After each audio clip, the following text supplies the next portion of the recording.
Welcome to the Bass and Brews podcast, your weekly distraction from other high-quality podcasts. And now, your host, Alex from Swamp Rat Fishing, and the co-hostess with the mostest, the Jabberhammer, Paul Roberts. Oh! I like to listen to see how long Paul can hold the hay up to like sound legit. I love it. Oh, it's awesome. Look at this. Hey, you don't have to scream into the microphone, Halls. We're right beside you. We're both right beside you. 40 seconds in. I'm beside you. Hi. What's up, Coley? My Bass and Brews boys, I missed you. Yay. So stoked to have you back on. I'm so excited to be here. I'm glad I had the night off so I could do it. Heck yeah. So, God, we're already hitting awkward. I feel like we need more beers. What do we do? Paul, what are you drinking tonight? I am drinking, believe it or not. I can't get it right now, but I'll get it. Believe it or not. White Claw Surge. Shit, I forgot. Hold on. Thank God Paul has pants on for this episode. Liquid Death.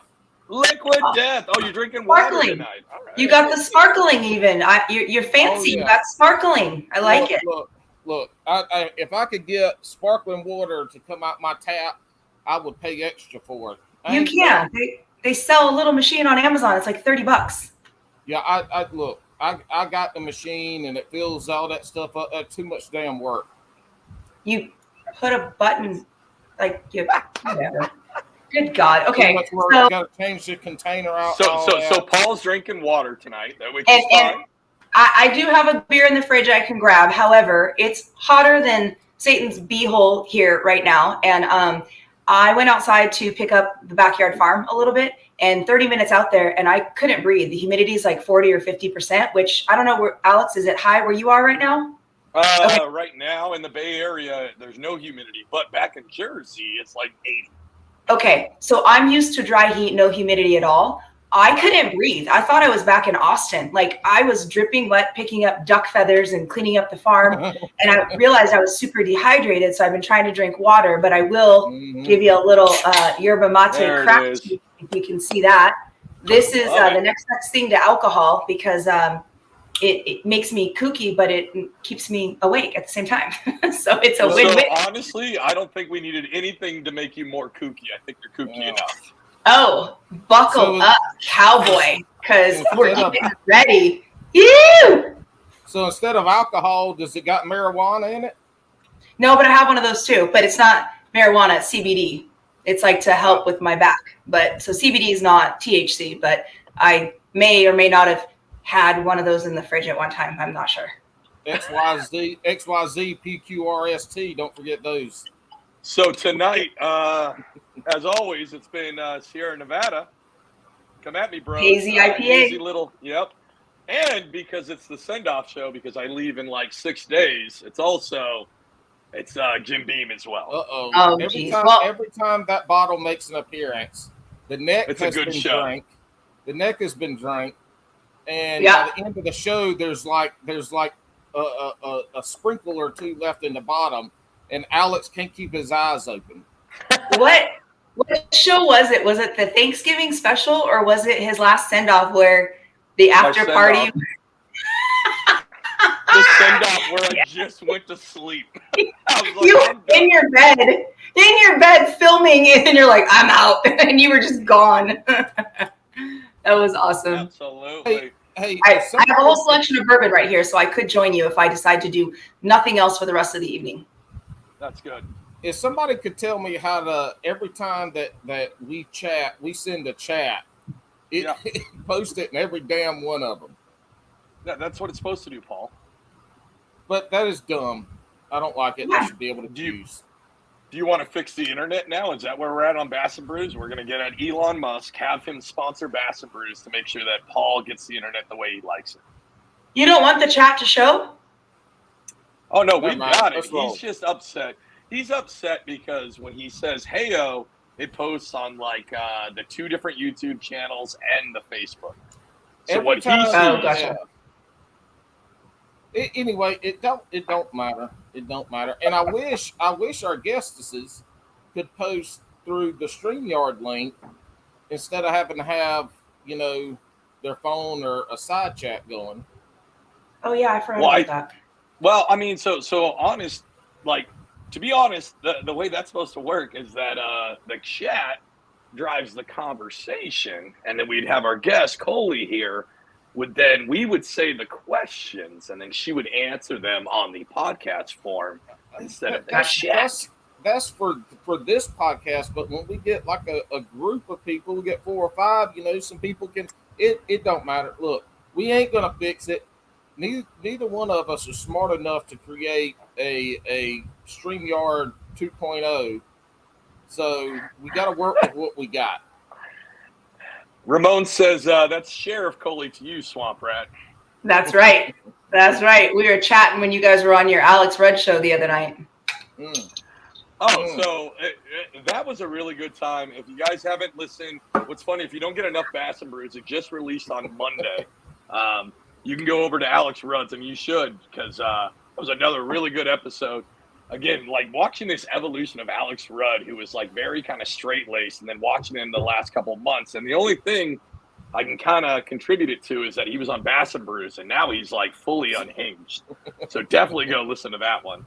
I got to jump on. I think I was on for maybe 15, 20 minutes because we had a wedding, and I thought, oh, they're not allowed to come upstairs. So I'll go upstairs, hide out in the corner. Sure enough, like 5 people come find me walking around in their tuxedos. I'm like, okay, I'll go over in this corner. It's like they were just like ants walking around everywhere. I couldn't hide.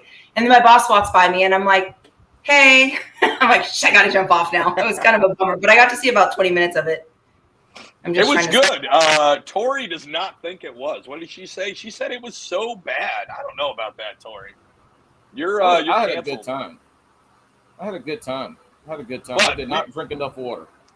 Right. I was, inebriated fully. But we brought Coley on. Coley, a longtime friend of the show, longtime friend of me and Jabberhammer.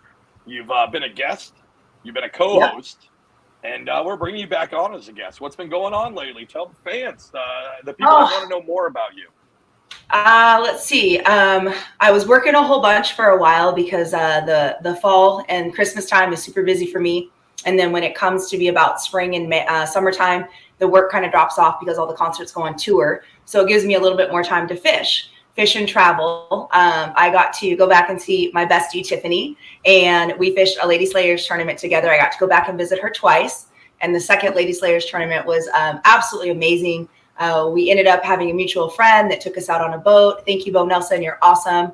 And she ended up winning the tournament, got the largest fish catch and release of that lake. I got my limit for the first time. I got some good ones, my first frogfish. I used all her equipment. I didn't use anything that I brought. I learned how to do a frog, a shaky head, a couple other techniques. Got in a kayak for like a real fishing kayak that was a paddle, not pedal, for the first time.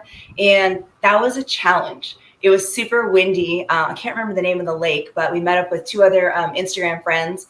And that was a challenge. She had the pedal, and she had to tow me a little bit because we were just getting tossed back and forth. And, at the time I had a rib out. So I'm trying to, there you go, across the lake, and they all had pedal kayaks. And here I am going, oh dear God, trying to catch up.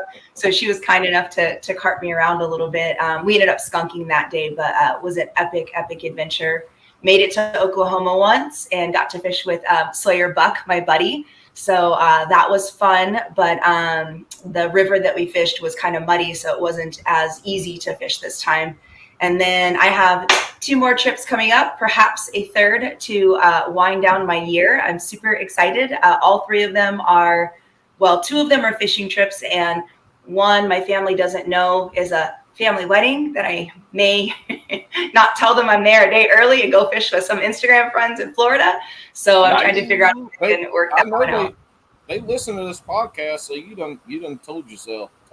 I know. Well, this particular half of my family, they're on a different side, and they're not fishing people, so I don't think they've heard it yet. They'll see it on Instagram, so I have to be careful. A lot of people that won't be listening to this podcast or listening to this podcast that don't fish. That's true. So yeah, I've been busy trying to learn new techniques. I have a bait caster now that one of the pond guys gave to me. It's an older Corrado, which I can't tell you how many times. It's it's this one. I have it right here because I didn't know what it was. Oh, she puts it into her fan. All right, Corrados are right. So it's an older one, but it doesn't matter. Those things are. He got me into braid. Tiffany and him got me into braid. So, and then this is an awesome. I'm trying to learn top water, and this is by Lost River Lures. Mark sent me a few of these, so I've been practicing this with a trailer hook on the end. I don't know how y'all do it, but I was told to put a trailer hook on the hook, so I'm trying that. I've really been trying to get better and to learn more. Like, you can take me out, I can catch a fish, but I want to learn how to do it in bigger, better ways and catch bigger and better fish. So that's pretty much what I've been doing for the last 6 to 8 months or so. I love it. And then nice. On top of that, Ramon threw this out here, right? Let me see here. Big news there, right? Mm-hmm. Congrats on the Sheriff hitting 10K on IG. Yeah, thank you so much, Ramon. Thank you guys. I appreciate it. Way to go. You know, I'm a pretty tough girl. I think we all have established I'm not a real girly girl, and I'm kind of like one of the boys. I got a little emotional that day. Like, I woke up and I knew it was coming because I went to bed and I was like, okay, I only need 33 more. I think I can do it. And I'd been pushing and hadn't had much content because it's been hotter than Satan's beehole, and there hasn't really been a lot of bites, and I'm fishing a cement pond half the time, so it was hard to get fish to keep that momentum going. When I woke up, I was like, damn, like, it took a long time, but it was a lot of work. But the amazing people that I've met along the way, like you two, my gosh, like, you guys are like family to me, and like so many other people that I've gotten to meet, I teared up and I was like, my eyes are leaking. I didn't know what was going on. Like, what's happening? It's like, I'm not used to. And we always preach here, right? You did it the right way. You didn't do it for clout. You did it to build a community. You did it the right way, which is awesome to see you hit that number. Look, if I could get into a bikini, I would wear one. I don't wear bikinis on my page. I know, but I'm saying if I could get into one, I would wear it. I got a visual. Matter of fact, right now I gained so much damn weight, I could probably fit in the one in the top. All right, if you guys want to see a Bass and Brews OnlyFans page, but it's just Paul in a bikini. It's just Paul. Let me. I'm going to ship you one of my ducks, so you can have one of my ducks in your pictures. Oh my gosh! Let me see the beers emoji and the ducks emoji in the chat if that's what you guys want to see. There you go. But the thing that's been kind of cool is that like, when I started this whole journey, I never in a million years thought that I would fly to a different state to stay in someone's home that I've never met, to go fish with her, and then meet up with a guy that's her friend that I kind of know online to fish with him. And it just kind of like kept going. But that's honestly like how close I've become with some of these people.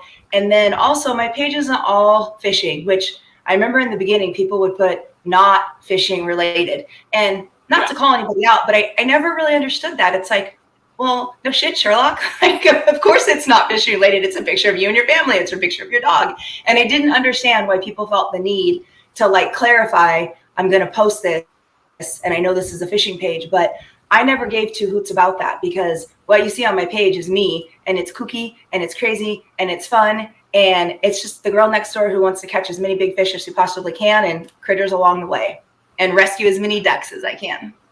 When I had Ramon on, I think it was when Ramon came on while Alex was gone, we talked about that because, people would create that separate page for fishing stuff so the other people didn't have to see all their fishing stuff. And I said, first of all, I can't keep up. One is a damn enough. One over 3 or 4 different platforms is a damn enough. And you can follow me and you can see bee shit, you can see barbecue, cooking. You're going to see everything on that page. I ain't making 2. There ain't no damn way in the hell. Because when Alex is gone, thank goodness this is the last time. Now I got to keep up with all the Bass and Brews stuff. look, the people that put out great, consistent content with good edits and put the time into it to do all that shit. Look, y'all got it going on. I put some shit on there and send it out. But yeah, it's the same thing. You're gonna see whatever I damn feel like posting is going on Paul Hills. That's what the hell's gonna happen. That's what you're gonna see. If you don't like it, you can go find somebody else. You like to cook a lot. I always see you cooking. Did you see Tori says don't hate on the clout seekers? Yes. And then you got Hands on Adventure. I'm chasing clout like a sheep pimp. That's awesome. It's definitely been Ramon. It's been pretty said, awesome. Alex, when you come back from tour, I'm going to send you the bill for being Paul's IT guy. That's awesome. Yeah, he helped. He had to help me save an episode that. That's Frankie, right?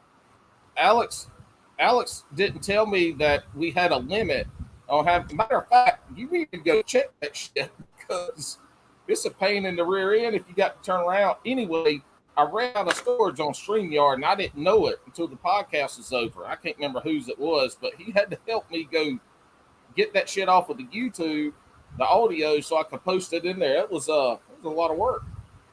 I agree, but Paul, I did update our StreamYard to accommodate for I'm sure when I'm gone, they're going to be 9-hour episodes by the time I get back. So, hey, you've done a good job keeping the long form consistent since you got back. You embraced it, you hugged it, did.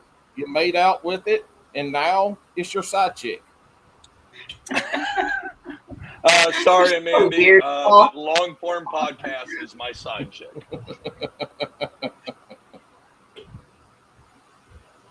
Hey, if anybody has questions, definitely throw them in the chat. This is like we brought Coley on. It's impromptu. It's my send off.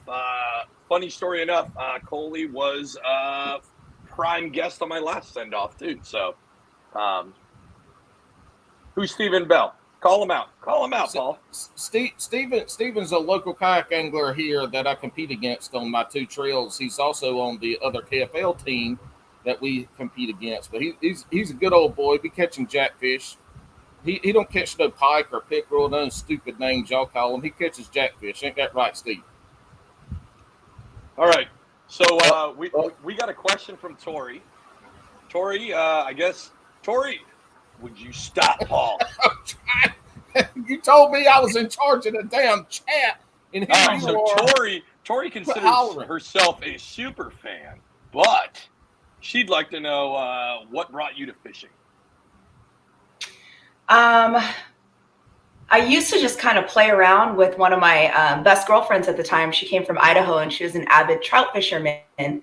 And she would take me to all these different lakes around here that stocked trout. And I just went to drive the boat. You know, it was a little aluminum John boat and she didn't know how to do it. And I was back there, the captain, and I just have a bunch of coffee and get all cracked out on coffee and try to catch a fish. And I never really got one. She would hold up like a stringer of like 10 or 12 would be my limit and her limit. And I'm like, well, I don't eat trout, so I don't know what you're going to do.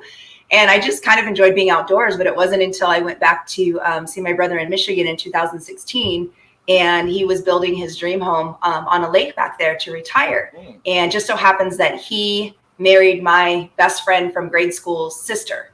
So we all kind of grew up together. So it's family, and her parents have an adjoining, like the docks, like the 2 decks, I guess they're called. The decks have a walkway. So it's their cabin. And then it's my brother's like giant, doesn't fit on the lake kind of house. And then you go 10 houses down and then it's my best friend from childhood. She has a home there too.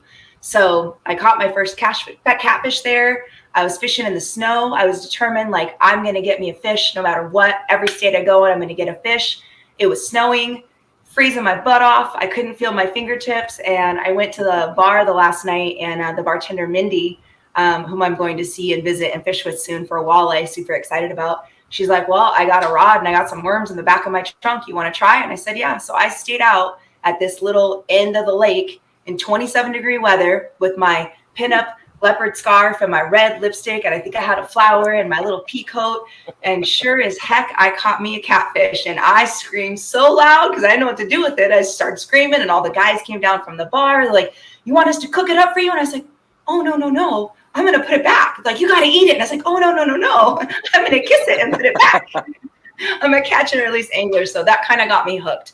And then from there, I went back every summer to fish and catch largemouth bass and pike, which I absolutely love and adore. And I go every year, sometimes twice a year. And this time I have a walleye fishing trip set up the night I land. 9 o'clock at night, she's picking up. And then that's the fish you gotta eat. You gotta eat the walleye now. Okay. I mean, I don't really. I'm a fisherman that does it for sport, and I'm very gentle. Like, to each their own who like to eat them. I only like mahi. I know that's kind of, I don't know. Anyways, I probably will because my captain eats them. But I have that trip planned. And then I don't think I'm ready to release the news yet, but I'm planning to meet up with someone extremely special that I am giddy excited about meeting, who's just a wonderful, wonderful person. And we will both be driving about 2.5 hours to meet somewhere to fish together and meet each other. So I'm way excited about that. So you'll just have to kind of wait and follow me along for that and see when I go there. So Hands On Adventures wants to know, what is your biggest fish? So, biggest fish that I actually brought in the boat is different than my biggest fish. So my PB is 4 pounds, 15 ounces. And it broke my heart that I couldn't have that 1 ounce to go, right? And everybody said, oh no, you can't call it a 5-pounder. I'm like, but it's right at 5. Nope. So you got to drop it back in the water a couple times. I know, right? I was like, it's working. So that was, I want to say, last year. And since then, I have caught and lost my PB 4 more times. Once being last week, I met an older gentleman on the dock while I was waiting for my boater buddy, who, by the way, left me on the dock for 1 hour and 15 minutes after giving me an 8 a.m. phone call. Meet me at the lake. Takes 1 hour to get there. I said, okay, I can be there by 9:45. Showed up at 9:46, waited on the dock for 1 hour and 15 minutes. And for anyone who knows me well, there was steam coming out of my ears. I was getting ready just to fish the dock because I was over it. Like, I drove all that way, and I only had 3 hours to fish because I had to go back and go to work till 1 a.m. in the morning. So I met this older gentleman. He said, hey, you want to fish with me sometime? You jump on my boat. And I said, I just want to fish. And he's like, I just want to fish. I'm like, to be clear, I just want to fish. It's like everything that I have to say, and which sucks being a girl. And he's like, sweetheart, you're younger than my daughters are. Don't worry about it. Just jump on the back of my boat. We'll go fishing. So he took me out twice last week. And on the first time out, I didn't mean to, but I beat him. And he was pretty pissed that a girl beat him. And he was older. He's old school. He was singing a song in the back of the boat. And it was, I got beat by a girl and I ain't gonna tell nobody. And I was laughing at him. And I said, dude, like, take some of my bait. Like, take some of my robo-worms. Like, I got robo-worms. I'm like, you don't have robo-worms. Like, I have robo-worms. Just try it. So anyways, we went out again on Thursday. And I cast out, and I'm learning to use the bait caster, and I'm learning to use a frog from Stanley Jigs, which these top toads, if anyone had a chance to try them out, are amazing. And I got me a nice little fish. Cast out again a little bit later, and I got me a really nice lunker. And he's so old school, you're not allowed to use the graphs, and you're not allowed to have a net on his boat. Now, I'm capable of reaching down and picking up my own fish, but when we're talking about a potential PB, I really would rather have a net. So he was kind enough to help me, and I got it in, and it was 4 pounds, 7 ounces. So I'm like, okay, not quite. So I rigged up my robo-worm again, put my shad, tube lube on there, the scent. No lie, I cast right back out again, almost in the same spot, and I just got slammed by this fish. And I started praying, dear Lord Jesus, please let me keep it. Please let me keep it. And as it came in, it was fighting. And I'm like, let the rod do the work. Let the rod do the work. Keep on it. Keep on it. And he comes over, and the guy drops his rod, and he gets down. His name's Dan. And we're in a tracker, so we're low to the water. And he goes down there to go to grab it, and he misses.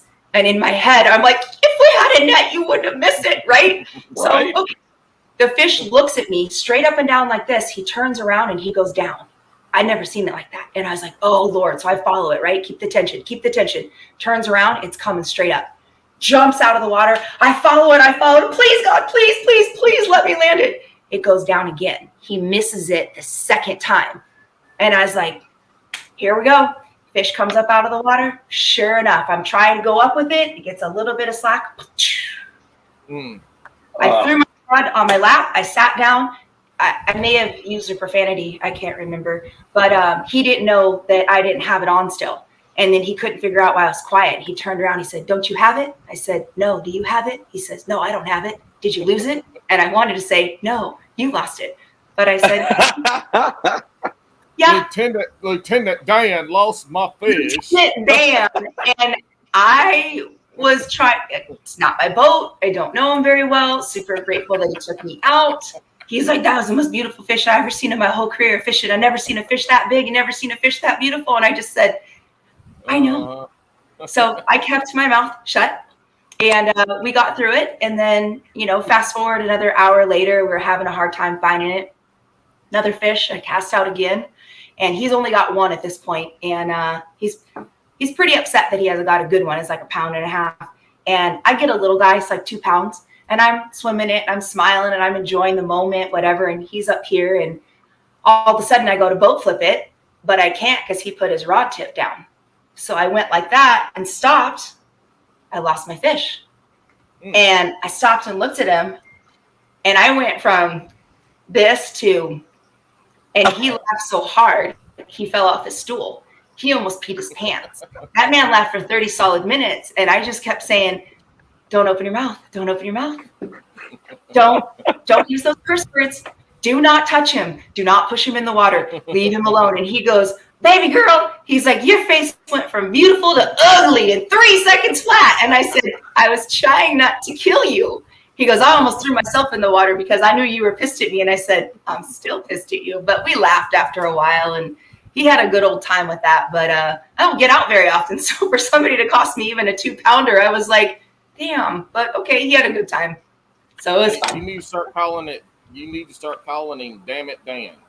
I think I'm going to call him Lieutenant Dan, and then when he pisses me off, I'll say that, and to get my point across. But yeah, it was a lot of fun.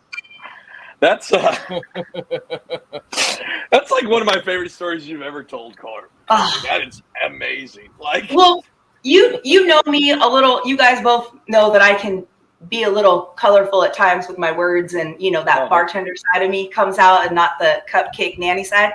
And right. I'll tell you, I didn't know him very well, and the words that were in my head and my hand was shaking, and I was so upset, and I was just like, you did that on purpose. He's like, I sure did. And I have a video I'm going to post. It's him sitting down, tying on another lure, laughing so hard he can't even talk. And I just recorded him because I'm like, you're going to have a heart attack. You're going to have a heart attack and die because you can't stop laughing at me.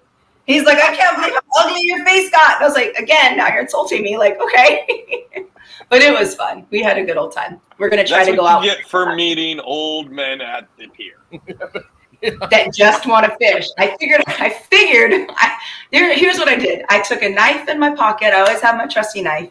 I'm an excellent swimmer. I had my bathing suit on. I figured worst case scenario, this is my home lake. I know people on the lake. I can jump in and swim. I'm just going to have to get my gear later. But he was super nice and respectful. So thus far, we're good. And that's awesome that, I grew up with folks taking me fishing. And even to this day, I got a few buddies around here that, invite me to hop on their boat. And, it's hot as hell down here in North Carolina. So in the summertime, if I get a chance to hop on a boat for 3 or 4 hours instead of, pedaling around in the damn heat, I'm going to do it. But that's the fishing world. There are genuine people that enjoy taking other folks fishing regardless of, how much they know or how good they fish. Right. But, to have folks in your realm that do that, that's nice to have because it gives you an opportunity to learn something too from somebody else. And that's what I told him when I said, I made it very clear on the dock. I said, hey, I just want to fish. And he's like, yeah, me too. I said, I want to learn more and be better. Well, after I skunked him the first day and I was already skunking him the second day, he's like, I think you damn near hustled me. And I said, no, sir, I didn't hustle you. And he goes, you hustled me. You told me you didn't know how to fish. I said, no, sir, I told you I want to learn to fish better. And he's like, well, that's not how I took it. He's like, you're making me look like an idiot on my own boat. And I was like, well, but it was fun. You learned one important thing, and that is to get your own fish or get a damn net. Well, he told me, I said, don't be surprised if I show up next week with a net. And he got real straight with me. And he said, there's no nets on my boat. Like there is a small hummingbird graph on the back that you can kind of see depth and water temperature, which is, I like using that for that. I like to see, how deep I am. And if it's 103 degrees outside and I'm casting in 10 degree or 10 foot of water, I know it's going to be hot water, right? They're going to be a little bit deeper. But he told me, if you want to turn the fish finder on, you can. I said, no, sir, I'm not going to disrespect you. This is your boat. But the net thing, that's hard. And I can do it at the pond. I can do it, but I've never done it on a tracker. And I'm not used to being on a tracker. It's a real fun boat, real nice boat. But when you move, it tilts more than I'm used to. Lower the water. I've had a love-hate relationship with this damn net this year. It pisses me off because I use a lot of treble bait lures, so it pisses me off to no fucking end when the trebles are all tangled in there. And when you're in a kayak tournament, it already takes forever to measure the fish and do all that shit. Right. And all it just and the biggest fish I've caught this year. Right, Tori? I have not had a net. I not on purpose. The biggest fish I've caught, I didn't have a net in the boat. I forgot the damn thing because I had been going out fishing without it to learn, and never had it. The 8-pounder I caught earlier this year, no net. The big fish I caught the last tournament, no net. But there are times when that fish is right by the boat, you go down to reach and grab it, and it does something funky. And wonky ass fish falls off. I mean, and Justin, you ain't taking me nowhere. We can't both fit on no kayak. No. I saw that. It's funny, but the net, if you guys roll back to when I actually got to fish the one time this year, I had so many issues with that fucking net to where, it got a hole in it. I lost the fish through the hole. I literally was trying to fight the net. No, the fish was still on. I pulled the fish up with the net in the middle and the fish down here. And then finally, my last trip on the mighty River X, I lost that fucking thing. It was gone. I wasn't that mad about it. I'm done with it. Yeah. That's awful. That's hard. So, like I said, when I fish at the pond and when I fish at the small lakes around here, I'm in the urban jungle. So I don't have these beautiful. Oh, you got to get something to dip in. Well, I'm really good about lipping them, reaching down, not a problem, because your knees get a little tore up because it's a cement pond, right? So you're kneeling down to get it. And I always come up with bloody knees, but doesn't matter. But on the big lake, you got bigger fish there. And I don't get an opportunity to get out that much because, unfortunately, and Tori, I don't know if you can attest to this or not, since I think you're the only female in the chat right now.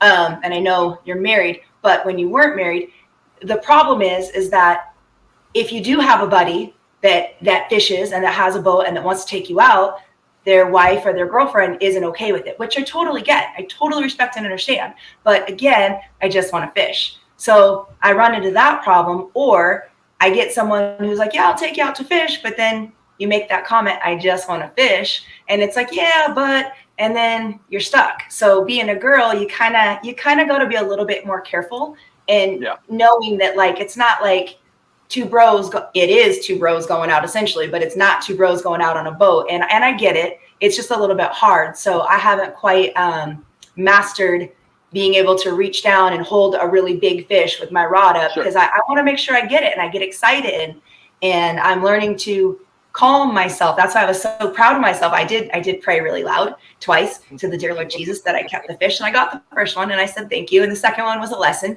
but it was so beautiful to see him jump and dive. But it's challenging, and these cement ponds in California, that's why I almost bought a kayak a couple weeks ago. I was this close to pulling here, but with my lovely broken vertebrae, I thought if I probably get not the best move till it's fixed.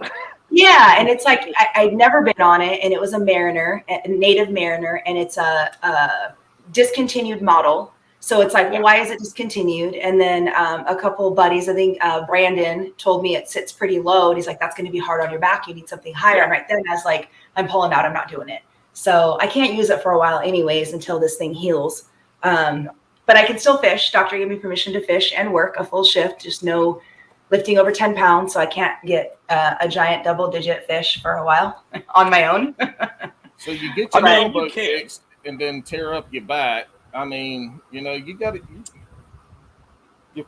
Your body is just falling apart. Well, have you seen how active I am? Yeah. Like, I mean, I'm not the longest I have sat today will be in this podcast, and I guarantee at some point I will be tilting the laptop down and standing up and stretching. I'm just not one to sit still for very long. But yeah. Listen, between catching a big fish and messing up your back, I feel like that's a real, to use the phrase, Sophie's choice. And on this show, we also have a Sophie's choice, which is we have a guest, a special, unannounced guest. And it's a gamble whether we bring this guest on. With this guest, before you bring him on, with this guest, this is the first and only guest that we've had to actually give rules to before they came on the damn podcast. It's Lockwood. It's got to be Lockwood. He's been on it before, numerous times, but we had to tell him there were some damn rules. Look at him. Oh, where's the snacks? Steve, where's the snacks? What you got? What kind of crunchy, tasty treats you got tonight? Well, I'm not going to eat right now. No, that was one of the oh, no. I'll kick you right off. One, can we appreciate that Steve-O's wearing the Y'all Listen shirt backwards with our logo? Oh, that's awesome. That's what that is. It's backwards? Yeah. It's backwards. Yeah. I like it. I had to do it for you. Ramon wants to know, Scuba, when's nap time? No sleep in the night, buddy. But I got to give you one of these, you know? Oh, my God. Tori wants to know, is this the popcorn guy? Yes. Yes. Hey, listen. The most entertaining thing on that last Hoodlum cast was me sleeping. What the hell? Well, Steve-O, thanks for coming on. All right, so what's up, brother? Who are we sending off? It's me, brother. I leave again? 6 days. Again. One it's last his last time, tour brother. again. It is. I feel but like this is last tour. I feel like you're always leaving, you know? I know, dude. It's I'm done with it. You should be sitting in this seat.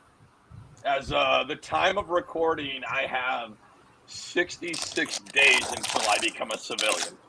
Nice. Congratulations. I cannot wait. Yes. So in 86 right, days, in 86 days, swamp rat fishing is going to be short and fat. All right, hold on. Let me address this fat thing. I might be short, but I've lost so much weight. I know. Where Coley asked, you specifically said in text, and it says, it doesn't look like you're eating enough.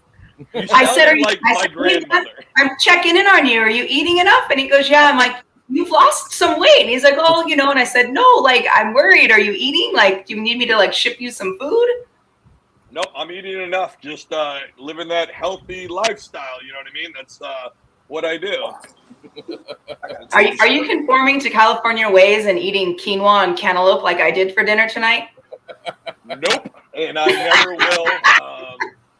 But I will break down. Listen, all right. Total side note. In the famous words of Coley, not fishing related, I went to the Berkeley Food Truck Fest 2 weekends ago. Mm-hmm. Great time. All right. Oh, man, I'm going to ostracize a bunch of people here. California is known for, like, healthy eating, clean living, right? I thought I was at an Alabama state fair. Like, man. They cheat. Like, it's like going to Paul's house for country time dinner with, like, the lard and the critters fried up all extra crispy with, like, a cream sauce on the side. Yeah, when they go big, they go big. I can't do that. But the people also went very big. And it was hot. So there wasn't a lot of clothing on said people. Nice. And again, you know what I mean? Own your body, own your truth, whatever it is. But I was like, damn. Embrace the fatness. I'm a fat bastard now. Well, I know. I think I've lost like 30 pounds since I started working again. Like I have to work. There's no way. You look like you gained 40. Can I just say that my timeline has been inundated with Crusher videos? Hey man, you run a business just like I do. You got to get it out there. I did not know that that was a thing until you. I like how Paul said he can't run multiple accounts, but I did get a friend request from his Crusher account on TikTok. There's one video. Look, Crusher account. So this is the exact reason, right? I create the damn account so I can tag it, but all the videos go on mine, and I tag the Crusher account. And did you officially change your TikTok to Jabberhammer? I think so. I changed my something. Man. He did. He did because I was like Jabberhammer, and I was like, oh man, that's great. This is why. I think y'all are frozen. So the tag Paul Heels has been open. Every platform that comes out, Paul Heels is never taken. I'll be damned if somebody ain't got that shit on TikTok. They knew you were going. I mean, and they even post. I need to send him a message and ask him how much he'll pay me to take it. How much he'll pay you? Did you guys ever, like, my brothers are older. This is why I know this. Did you guys ever watch the cartoon? I think it was called Jabberjaws. Of course. And it was a shark. It's a big shark, yeah. It's a big shark, right? So when I hear Jabberhammer, I think Jabberjaws. And so I picture that big shark, but with Paul's beard and a beer in his hand or White Claw in his hand. So every time I hear Jabberhammer, I think of that. I'm going to draw it for you, Paul. I'm going to send it to you. That'd be an amazing logo for Paul.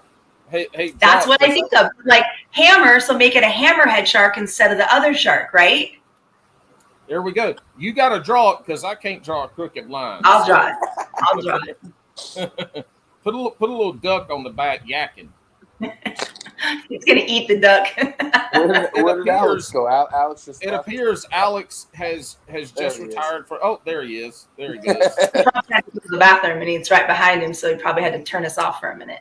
Nope. Well, I cannot wait to get fucking home and do this in my own house instead of shitty. Again, I've said this multiple podcasts. I don't understand how I'm in the Bay Area, right? This is supposed to be like tech everything, right? And it's garbage internet everywhere I go. It's because there's too many people online. But you've got he's staying in hotels that charge by the hour. They ain't worried about no damn internet.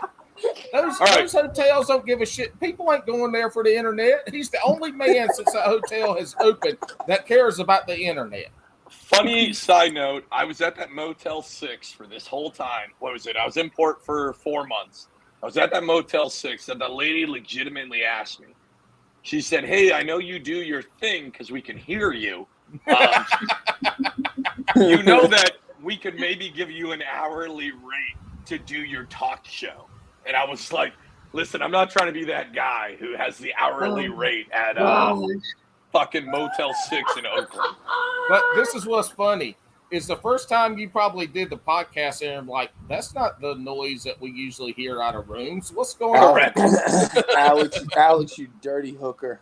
Yo, it's you dirty podcast hooker. Hey, Amanda's gonna see that bill and say, how did you get a hotel for $33? Oh, I got the hourly rate. Yeah, Tori, I don't know what you're talking about there. He's talking about the episode with Tiffany. I'm just saying, this is a family show, Tori. Class it up. Not all of us drink wine out of a can. She's Team Tiffany right now with that comment. Oh, my God. Steve-O, what have you been up to other than not fishing? Like, I feel like I fished more than you this year, and I haven't been able to fish. Hey, that's what happens. He buys a real kayak and is like, nah, too much work. I ain't doing that. Just no, man. My bright idea started a repair shop and Just have been busy. And I went fishing last weekend with last weekend? 2 weekends ago? I don't know. With Cody, Miguel, and Joel. Right. We went night fishing, man, it went off real good. Hell yeah! And then Cody's canoe got stolen. Yeah. It did? Yeah, you didn't know this, Coley? Oh, you're not in the chat. That's right. Yeah. But he's posted it on the internets too. That he's on the hunt. He is on the prowl. I feel bad if he finds the person that took that canoe, man. Oh yeah. So going back to like he posted it on the internets, right? I don't know if y'all have been dealing with this or not, but prior to the last week and a half, I'd say for 2 solid months or more, I didn't see a single one of my friends in my feed. Not one of you, not Tiffany that I talk to almost every single day, not any of the hoodlums that I talk to all the time. Cody and I would talk. I didn't see a single person I knew. It was sponsored, or we think you'd like this page. And what I did is I would go to y'all's page and I would like either like bomb or to favorite you. I still didn't see anybody. It was like I would just scroll through and I'm like, well, where are my friends at? And I'd have to search my friend to see what they posted. And then I'm like, well, this is getting ridiculous. And then I think it was one of the, I don't follow them, but I heard it was one of the Kardashian sisters that had posted Make Instagram Great Again. And Instagram kind of took note of that. And they put it back. You heard that from me, Coley. You heard that from me. Oh, man. Stop right now. We know Alex is following all the Kardashians. Yes, yes, he is. But it's once she did that, now I'm starting to see people. Not only am I seeing people in my fishing community, but I'm seeing people from because my page originally started just as a personal page and I switched it over. I'm seeing people from 3 years ago, like that I went to high school with and that I went to church with. And I'm like, why are you popping up? But I'm seeing people I know and I'm seeing new people. So I'm making new friends, but I get to see everyone. So no, I didn't know that. Last I had talked to him, he had his surgery. And I was checking in on him to make sure he was doing okay. Because he had his surgery and I was out with the stupid back injury. So I was checking on him to make sure he was good. And he's like, yeah. And he's like, are you fishing tonight? I'm like, I shouldn't, but yeah. And he's like, yeah, I shouldn't fish, but I'm going to fish too. I'm like, here's to us being stupid. Swamp Rat Kardashian. That's great. Who said that? So I've been, so we got a couple. That's why he's gotten so skinny. The plastic surgery. Kardashian brother. But I will say, and I've been screaming it forever since that Hoodlum cast when I got way too drunk. But I personally still think that Instagram is dying. Y'all need to move over to TikTok because that's where it's at. No, you need to read the TikTok privacy policies. No, not. Yep. You need to read the Instagram privacy policies. TikTok's monitoring your keystrokes, your devices you're using, wherever you're at. They all do that. Both. You get on the internet and you get on Chrome or anywhere else, they're doing the same thing. Yeah, but TikTok's owned by Japs. If you have a vacuum in your house, Amazon is going to know what your house looks like. They're going to have cameras on it. They're going to map it out. I got an old Electrolux vacuum. Do you even know how to run it? Man, that shit got the metal pipe. Scratching all the baseboards up. That's it. No computer chips, nothing. Look, that's the only thing that scoop up all the damn popcorn on the floor after you fall asleep with a bowl in your lap. World War II. Listen, man, Japs ain't a bad word. You're about to get booted. You're about to get Come on. We're far enough in, nothing can be seen.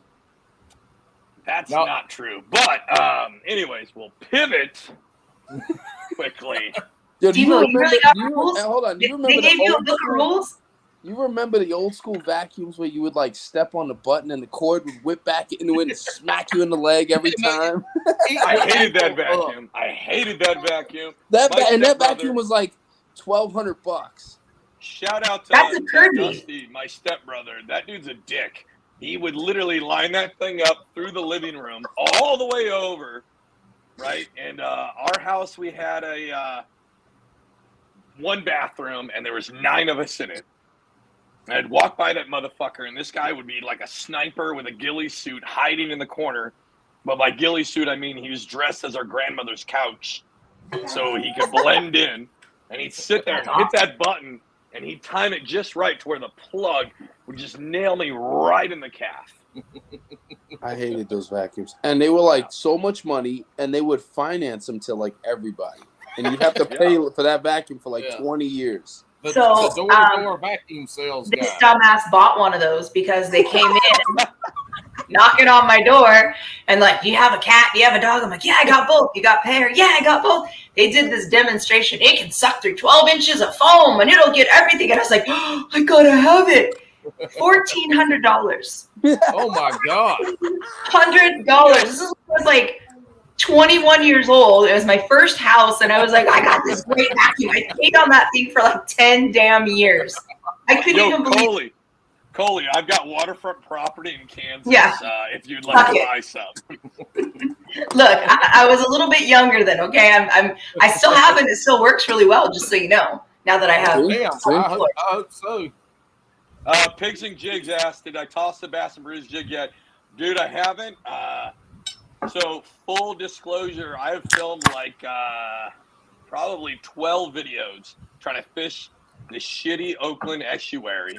And they've got striper and a bunch of other stuff, right? I've gotten skunked out. I fully believe there's nothing but needles and skates in this estuary.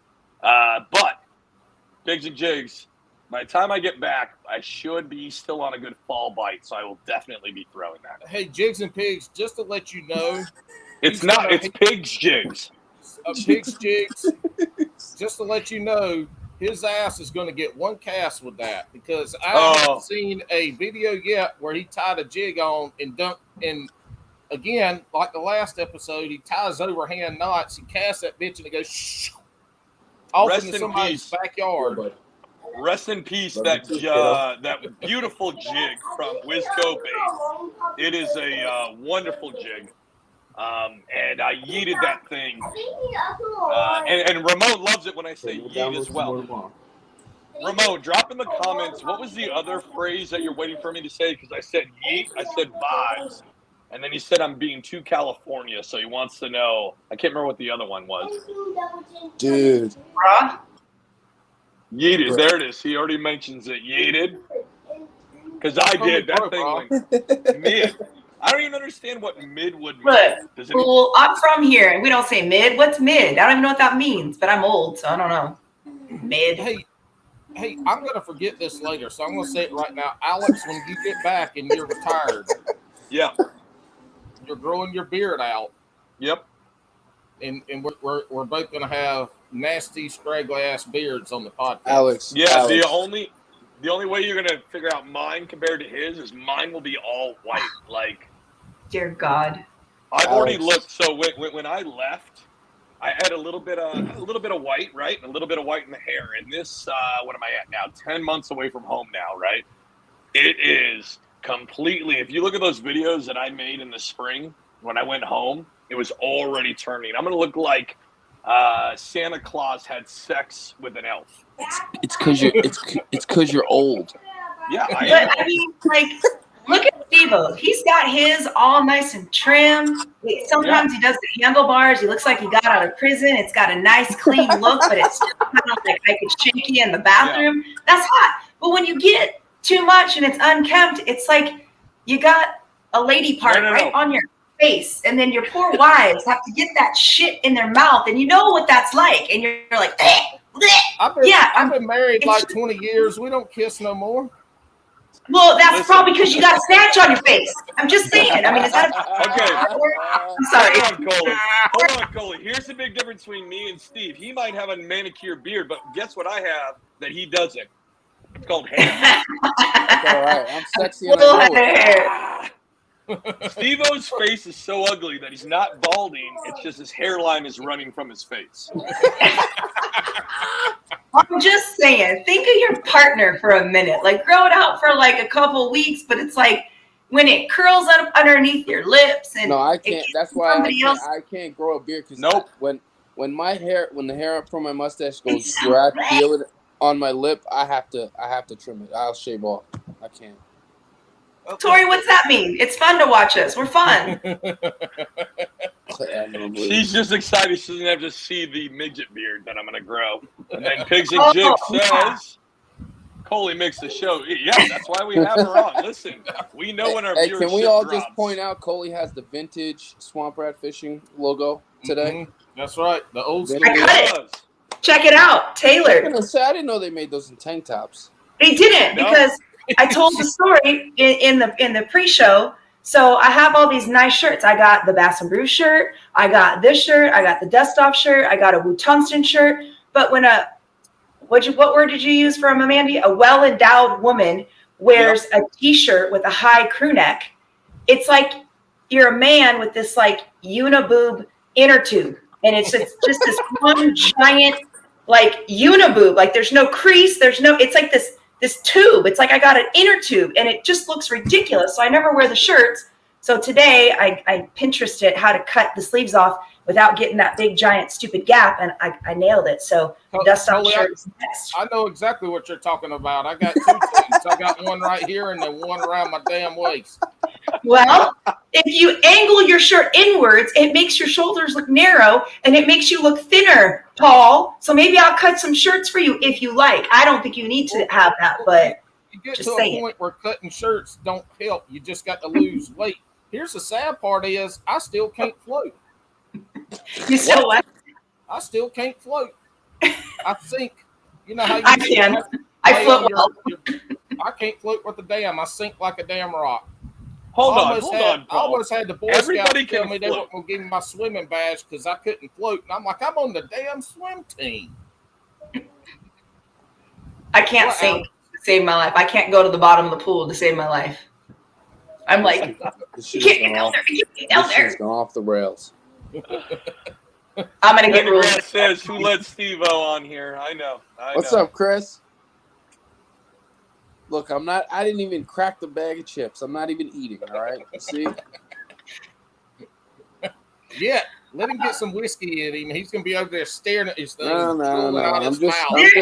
I'm just there was time, though, like, first it was Cody cleaning his teeth, right? And I was like, okay. But then he was, like, flossing, and he was digging, and he was going for it. And then a couple shows later, there's Steve-O. And I was like, what is going on? I was hungry.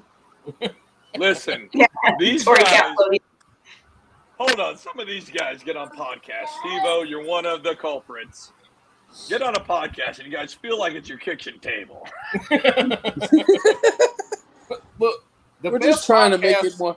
Look, we're just trying to make it more personal. That's all. Got it. No.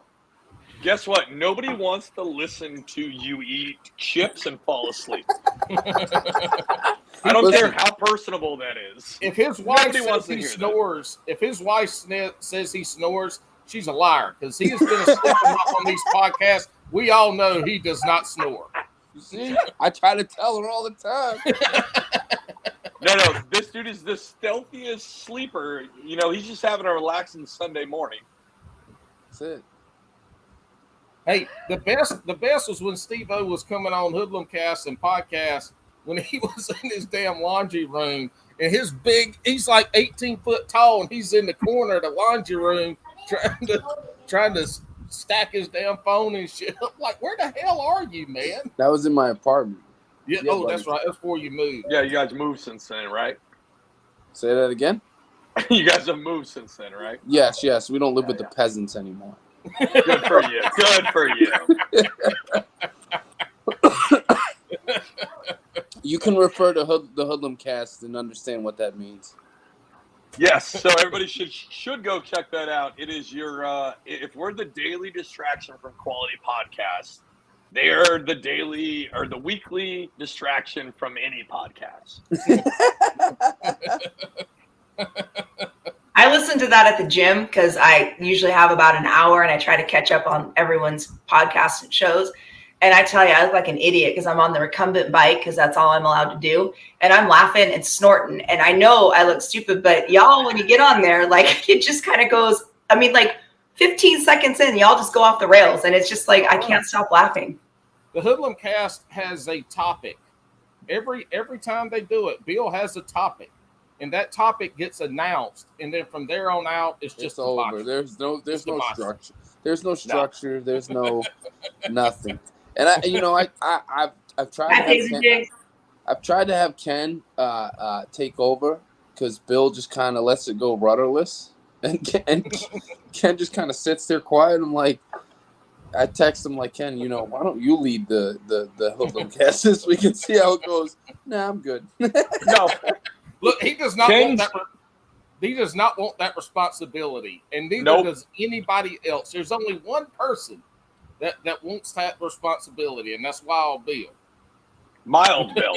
Mild Bill. But also, Ken's too busy making some of the most creative and underrated TikToks in the fishing realm. Yes. Like, you guys got to find his TikToks are fucking hilarious. The only thing that pulls me away, girl are pretty funny.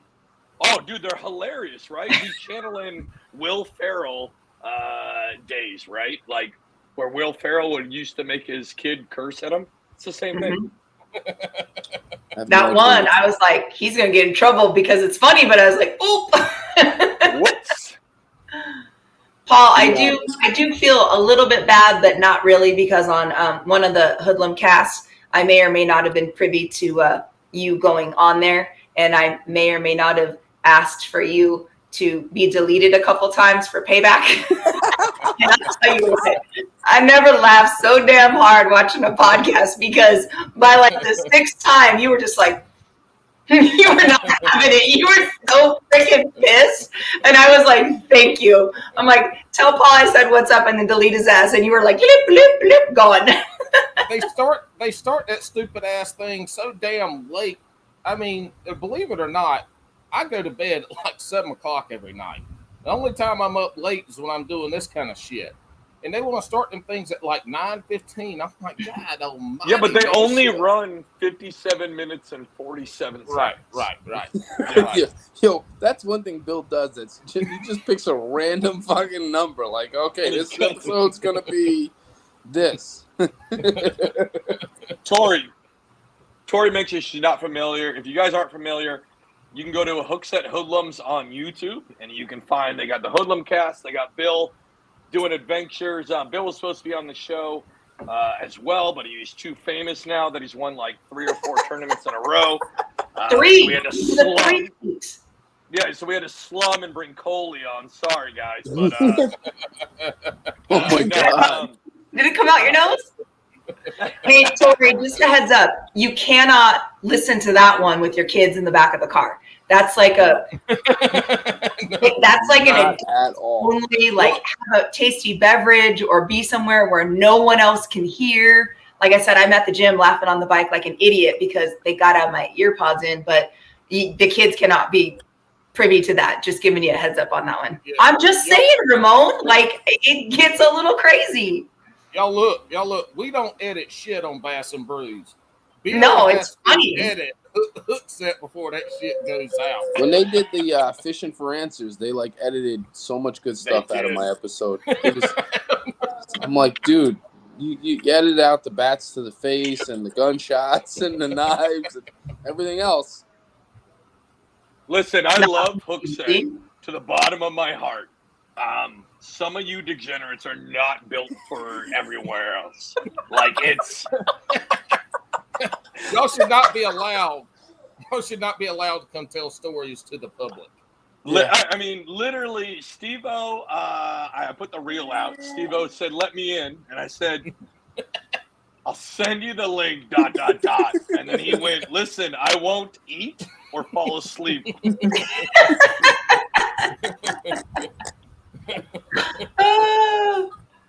Yeah. This Hookset family is insane and ridiculous. So fun. Yeah, Bill, you should. You know what the best part is about that Fishing for Answers? You should have seen Bill, Ken, and Andrew's face. And at that time, I did not know what they did for day jobs. Hold on, I got to figure out whether I need to mute you real quick. No. So I'm not gonna say anything. I didn't know what their day jobs were. So I'm telling this story that Bill brought up because funny stories is one of Bill's really good friends from the service is my best friend growing up. Yeah. And this is before Hook said or anything. We didn't have no idea that we knew each other like that. So when the time came for that episode, he called my buddy John and was like, "Hey man, you got any stories about scuba from back in the day?" Uh-oh. So Bill brought it up. So I'm telling the story in depth, and then Bill, Ken, and Andrew are just like. So for you guys know, Scuba just explained an episode of The Wire, basically. That was Scuba's life. But it was not season 2. We're talking like season 3 and season 4. But it was in the woods at a bonfire. That's where this shit all happened. But it wasn't the animal part though. It wasn't the animal part. Let's make sure we're good on that. What are you talking about? An animal part? Hey, Chris. Just so you know, I don't think. Paul, have you ever taken your shirt off on the show? Because I know I have. Paul has been shirtless. Paul had his shirt off all the time. Yes. I don't know if it's on this show. No, I think you were changing. Weren't you changing your shirt and you were walking around looking in your garage with your hands up and being all crazy? Look, y'all, I will wake up in the morning. White Claw Sturgis deep Paul. Yeah. I don't usually know what the hell happens on this podcast. I do not listen to this podcast. Tori. Like I have no idea what's going on after this thing ends. It's just what happens. So when people say this and that, I'm like, probably. Listen, y'all listen. The Bass and Bruce historian is throwing shots here. She's super high on herself because she's on the show, and that Paul Rudd. Or not Paul Rudd, Jesus, Alex Rudd. He said Paul Rudd. Also, we had Paul Rudd on the show. You guys know this. That was only we couldn't release it. The Rudd because he's doing Ant-Man 3. But after that comes out, he's got a Bass and Bruce episode. The Ruddweiser. Yeah. Alex Rudd's a good dude, man. Yeah. No, he's solid dude, for sure. I mean, I still think I'm better looking, but no, Chris. I have always. You don't have the large beard, so we can see your face. That might be it, right? I've always been in this hot ass garage. That's the damn problem. It's like, why don't you get a portable AC, man? We're trying. So if everybody could go to the Patreon, literally, we're turning the Patreon into just buying Paul a portable AC. Don't go to the Patreon until like January. Don't waste your money until January. Why? Waste your money now. In January, we've got like real shit for those people. You know what? Waste your money now. You know what I found hilarious is that when Alex came back from his last tour, everyone was like, "Who the fuck is this guy?" all the younger people who were like, "Who's this guy?" It's like, it's his show. Yeah, we had a whole generation of Bass and Brews listeners, Brewskis, who had no idea who Alex was. They're like, "Hey, Paul, who the fuck is this guy?" Ramon wants to know. He says, "Scuba, I will send you a pack of Beast Coast Marauders for a bag of Doritos before they kick you off." I'm good, man. I got plenty. I don't need any more. And Graham is on point. He just says, "Max, period, scent, period, Rudd." Graham is ham-bone fishing. This guy is the meme king. He's the meme king. I mean, I've been cheating and putting out our own memes on TikTok. But basically, because I'm just biting off his style because he's too lazy to make us more.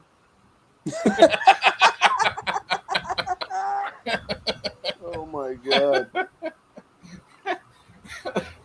Is that Max scent? That's the scent that Alex likes to use. I just ordered some Dip It in pink in Max scent. That's the. You'll be all right. I mean, any kind of scent. So he might have a point, right? Like on his podcast, he's pretty adamant about how that Max scent is legit when they infuse it into the plastic on a jig, right? So instead of dipping, because you're going to get the same action, right? And it's not going to fall off instantly like when you're using an aerosol. That shit's like infused in the plastic. He's super on board. I love Alex, Alex Rudd and Paul Rudd. I love them both. Brothers, but stupid. I have not tried it yet, but I do want to try it because I think that he might have something to it. If that guy, honestly, like not trying to just stroke his ego, like if that guy says something works, it probably fucking works. I think you're stroking his ego a little. Ramon says the Rudd clan, good people. You're right. They're great people. Berkeley. Alex, that whole statement, what you did was you spit on the tip of his ego and you gave it a little bit. A little bit. Just a little bit. Fanboy. Thank God he doesn't watch.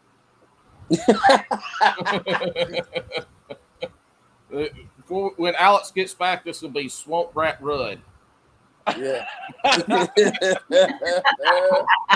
going to legally change his name when he gets back.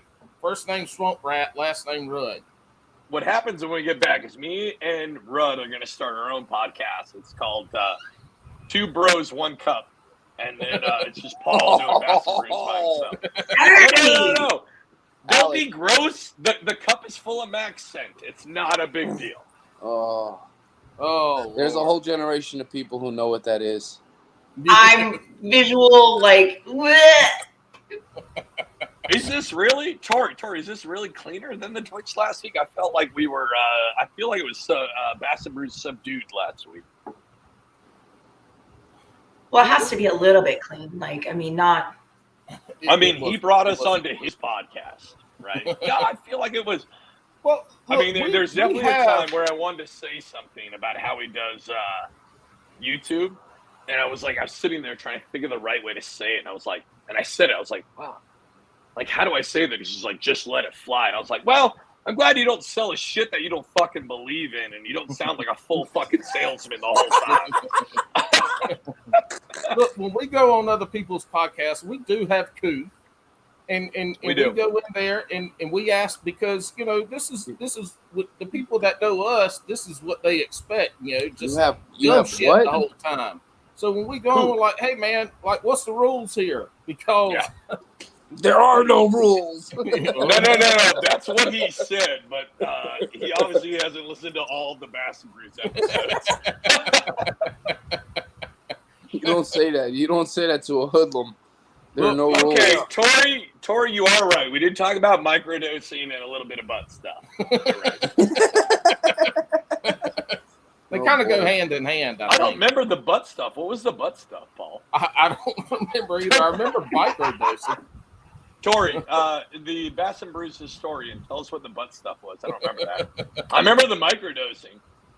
Yeah, Cody is on that. I can't wait till I get out. Cody is a microdosing professional. Well, so if anybody needs any help, he's also a macro dosing expert too. Oh yeah. Yeah. I'm pretty sure every time I've gone fishing with him, he's been fucking shroomed out. Hey man, are you sure? And at night, and you're going at night, so you're like, yeah. You so sure we you went know how to get our ass back home. So we went night fishing the week before. Me and Cody, the week before Bill and Andrew showed up there. And we are out in the canoe, middle of the night. We're eating fucking gummy worms. And we didn't get one fish that night. It was horrible. I can never figure this out. Yeah, well, you're retarded. I can't even the wrong way. And we're rowing back. How do I point sideways? Nope. Yeah. Go ahead, keep talking. That's fine. I'm gonna figure this out on camera. We're rowing back upstream, and the owls start screaming at each other. So here you got me. I'm sober, and I'm pretty sure Cody is a bag of shrooms deep back there, because all I kept hearing was little baggies ruffling in the back. Oh, it's Doritos. It was just Doritos. and Doritos. So now the owls don't hoo. These owls are like screeching like velociraptors. So hey, you know how? Cody, hey, real quick, nature lesson. You know that's a screech owl. Do you know how big that owl is? Probably. It's the size of this damn cup. Yeah. That little owl. But it's loud, right? Oh yeah. Yeah. So there, but no, there's 4 of them. There's 4 of them back there. So there's 4 owls screeching at each other, and then me and Cody screeching at the owls. Alex, yo, bro, the door. Come on. You guys weren't even going to tell him? Nope. Amanda, you're welcome. I got you, girl. I got you. You didn't have to. He shuts the door and it opens up just far enough. I'm like, hey, man, we're going to get kicked off the show. Blake says, talking about Cody, it was Sour Patch Kids. And if y'all go back to Jigs and Bigs. No. That night, me and Cody, we didn't have Sour Patch Kids. There were some off-brand worms or something. But yeah, those Sour Patch Kids gave him fucking kidney stones. Well, no, he had them damn kidney stones long before them, but them Sour Patch Kids probably he was. Oh Lord, I will say though that was when where the hell did what the hell anyway? Jigs and Biggs had that one, and Cody that Jigs and Biggs episode was definitely one of their best episodes. The one they did in Crumpton was definitely one of the best episodes they did. Wow, that was wild. You know, part of my Lockwood's giveaway, Christmas giveaway, I won a fishing excursion and guided tour by Lockwood in Crumpton. So I'm hoping you got to go, Coley. It's awesome. All right, sorry. I'm back. Coley, thank you so much. Yeah. You owe me, bro. Swamp Rat. Huh? Hey, these two ding-dongs weren't even going to tell you. You shut the door, and the door opens just enough as you start to unzip, and they're looking like, is he going to do it? Is he going to do it? I wasn't even paying attention to him. So then I was the only perp that was looking. I was protecting you. Amanda, I was like, yo, bro. Tori, you said some hard story. Coley, Tori, how do you like? Did you get that rod yet? The custom rod? Oh, Lord have mercy. I didn't get it yet. Mm-mm. I got, to answer Steve's question, I got the Doomsday rod, which was, this thing's, I don't know if I could, where's that at? It's pretty beautiful. Like, I love it. I got this rod. I got that one pretty quick. The Caddy Lane by Shane. He sent me pictures, and Cody helped me design it. And we designed it around a Zephyr reel, which is like that metallic burnt orange. So then we did the guides burnt orange, and then he did my name in the burnt orange. So it's all like matchy because I don't know if you, like Tipsy and I always comment on, I a little bit darker, but I always comment on like when people matchy because I like matchy stuff. So my custom rod is amazing, but no, I haven't received it yet. I think it's done. I just, I'm going to send him the a Venmo and pay for the shipping because I don't want him to have to pay for that. So I'm just waiting for him to get back to me. Anybody who doesn't matchy, all right, I get it. Like, you'll throw whatever on there, right? But usually the people that don't, they're just degenerates. Like, you got to kind of match it up, right? I don't match shit. My shoes match my shirt. You know what? Now y'all are picking on colorblind people, and I'm not okay with that shit. I'm okay. That's the one group that we can shit on. With this shade, with that shade. No. Ramon, same with you. You're saying, you guys, if you guys want, I try to make sure that the combo that I'm putting together. Obviously, I want good pieces, which is normally why I use whatever I use. I won't put it out because we're not sponsored. That would look like a dickhead. But I support Paul's colorblindness. No. When I rock that, I like I'm a big fan of 13 Fishing, right? I like what they're doing. I like what they're doing now. They're doing even better now with some. Hold on, we got to mute him because we're gonna hear him shit. No. So I like what they're doing now, right? But I brought the teal, right? Teal rod, teal reel. It's fucking money. I like it. Yeah. I like the matchy. I think it looks good. It just adds a little bit of like, I don't know. It's cool. You gotta mute me, says the guy who whipped his dick out on YouTube. I hope I didn't. Thank God I'm not well endowed.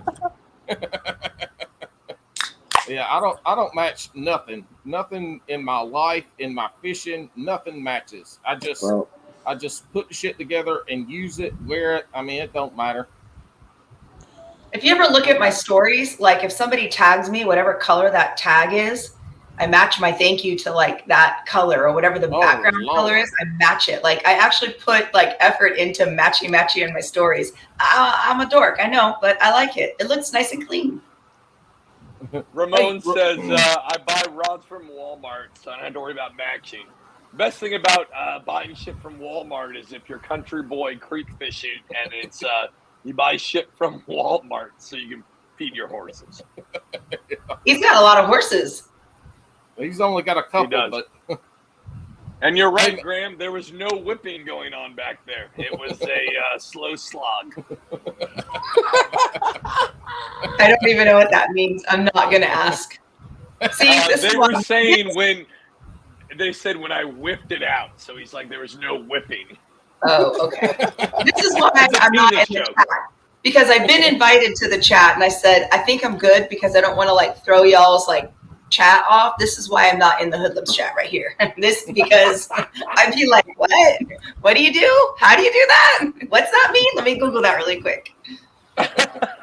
That chat is nothing but fishing. That's all it is. Oh, you're so full of crap. Bullshit. Nope, that chat is nothing but the most secret fishing tips you could ever get. Yeah, mm-hmm. Fishing, nut sacks. Also a lot of tips.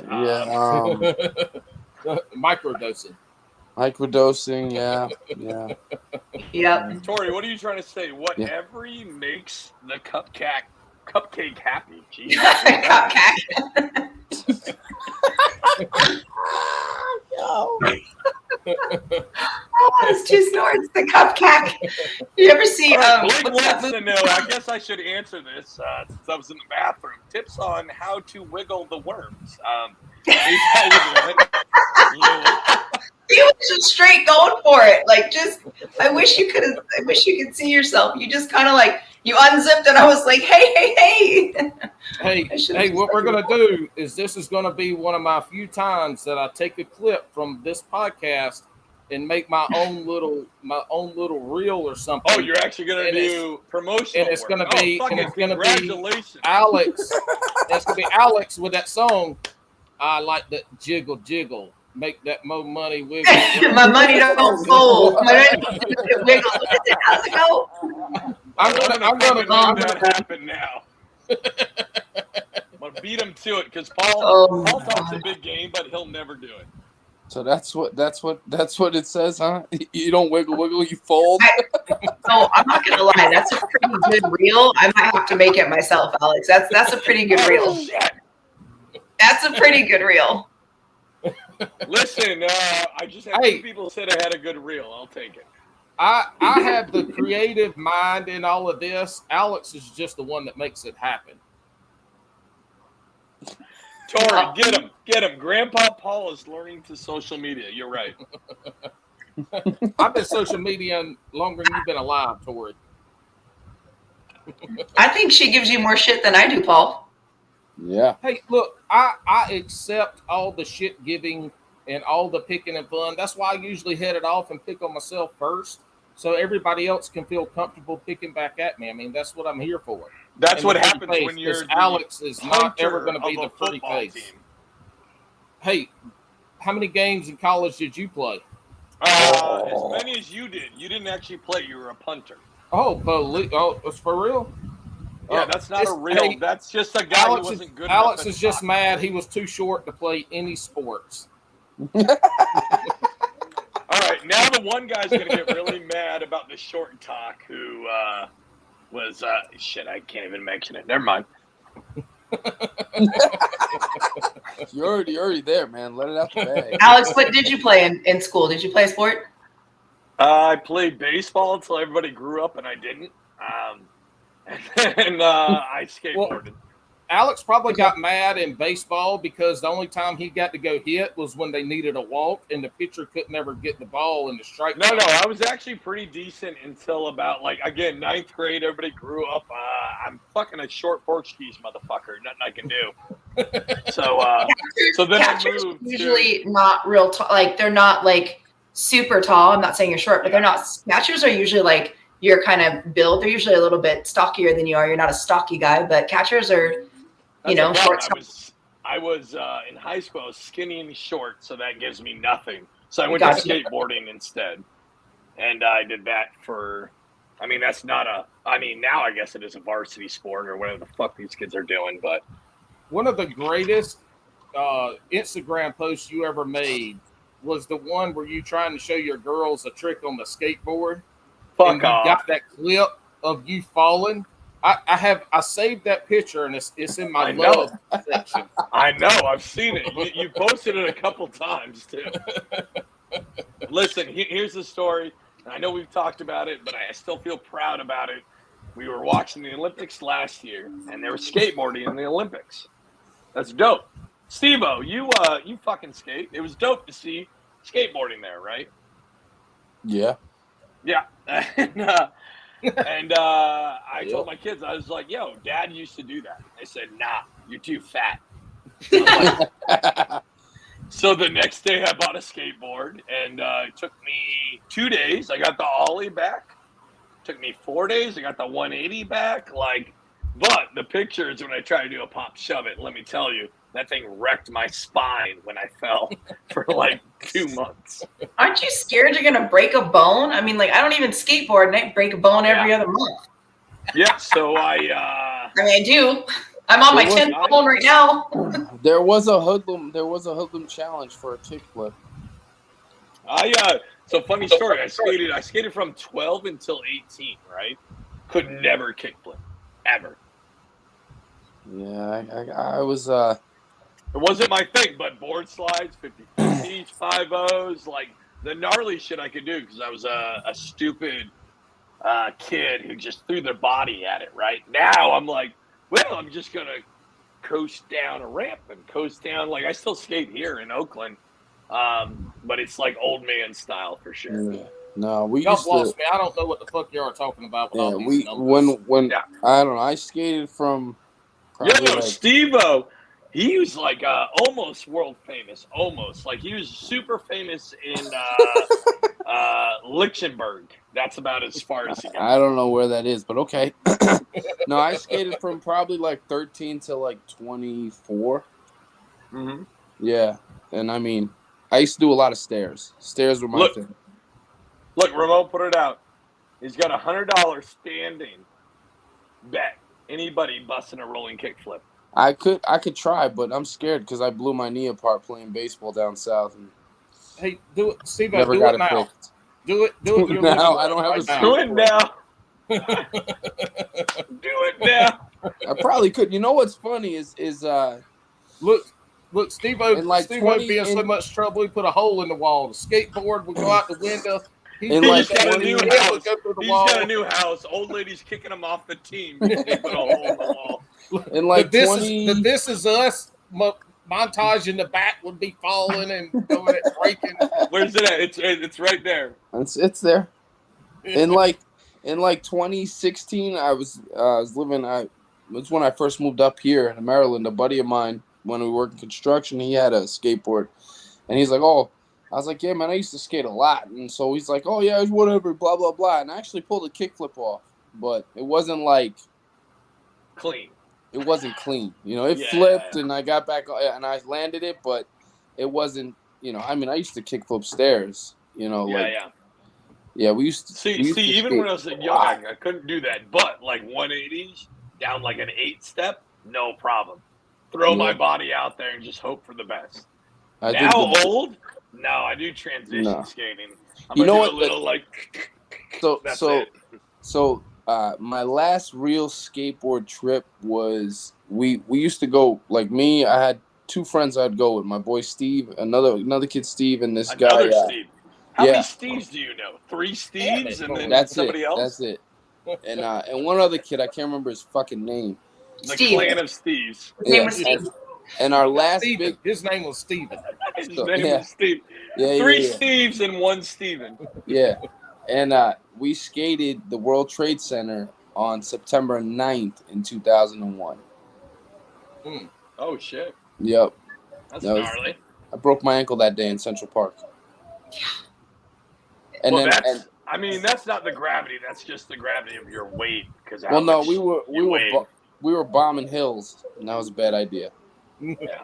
Yeah, so I snapped. Huh? You're getting cocky. Yeah, we were bombing hills in Central Park, and I snapped my ankle, and then I had to walk 40 blocks downtown to get to Penn Station. Sat in Penn Station for 2.5 hours waiting for the train with an ice bag on it. And then you had to do all that to get to your suburb in Jersey? I didn't live in Jersey, bitch. I know, I'm fucking with you. You want to piss off somebody from New York? Tell them that they live in Jersey. The only thing good in Jersey is New York's garbage. I visited New York and New Jersey, and I got to be honest with you. No offense, I absolutely hated New York, and I loved the people in New Jersey. They were so much more fun to party with. Like New York, everyone was just not nice. Jersey's better, right?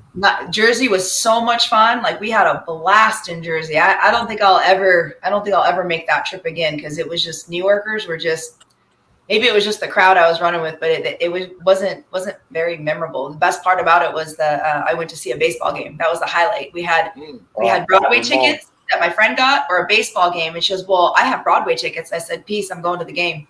I was I'm with you, Coley. We're going to baseball games. I'd have done the Broadway show. I fucking love Broadway shows. Over a baseball game? Over a New York Yankees game? Are you kidding? Like, do you have China right now? Yeah, hell yeah. You need to borrow a tampon? Like, I'll get you one. What the hell? Look, hell no. I'm going to Broadway. Fuck a baseball game. I'm going to Broadway. Oh, my God. Yeah. Can we get him out of hoodlums? Can we just get Paul out of hoodlums for that statement alone? Paul's listen, so when I come back, it's going to be Paul's wearing a tutu right now. Yeah. What Paul don't want us to know is he's wearing a tutu right now. With the G-string on underneath. If somebody would send it to me, I would wear it. It's splitting that sack right in two. Oh, my God. I told you. I don't need alcohol. I just need cracked tea. I told you. I gave you a warning. I'm all like sweaty and cracked out right now. Ramon says, honestly, Paul's saying he wants a Broadway show is pretty hoodlum. I gotta say, the best sporting event I ever went to was at the old Yankee Stadium. Yes. It was the ALCS Game 2 in 2001. Alfonso Soriano hit a game-winning home run. I've never felt the stadium shake like that. Insane, right? It is crazy. At the crack of the bat, the entire place went silent. You could drop a fucking pin and you would have heard it.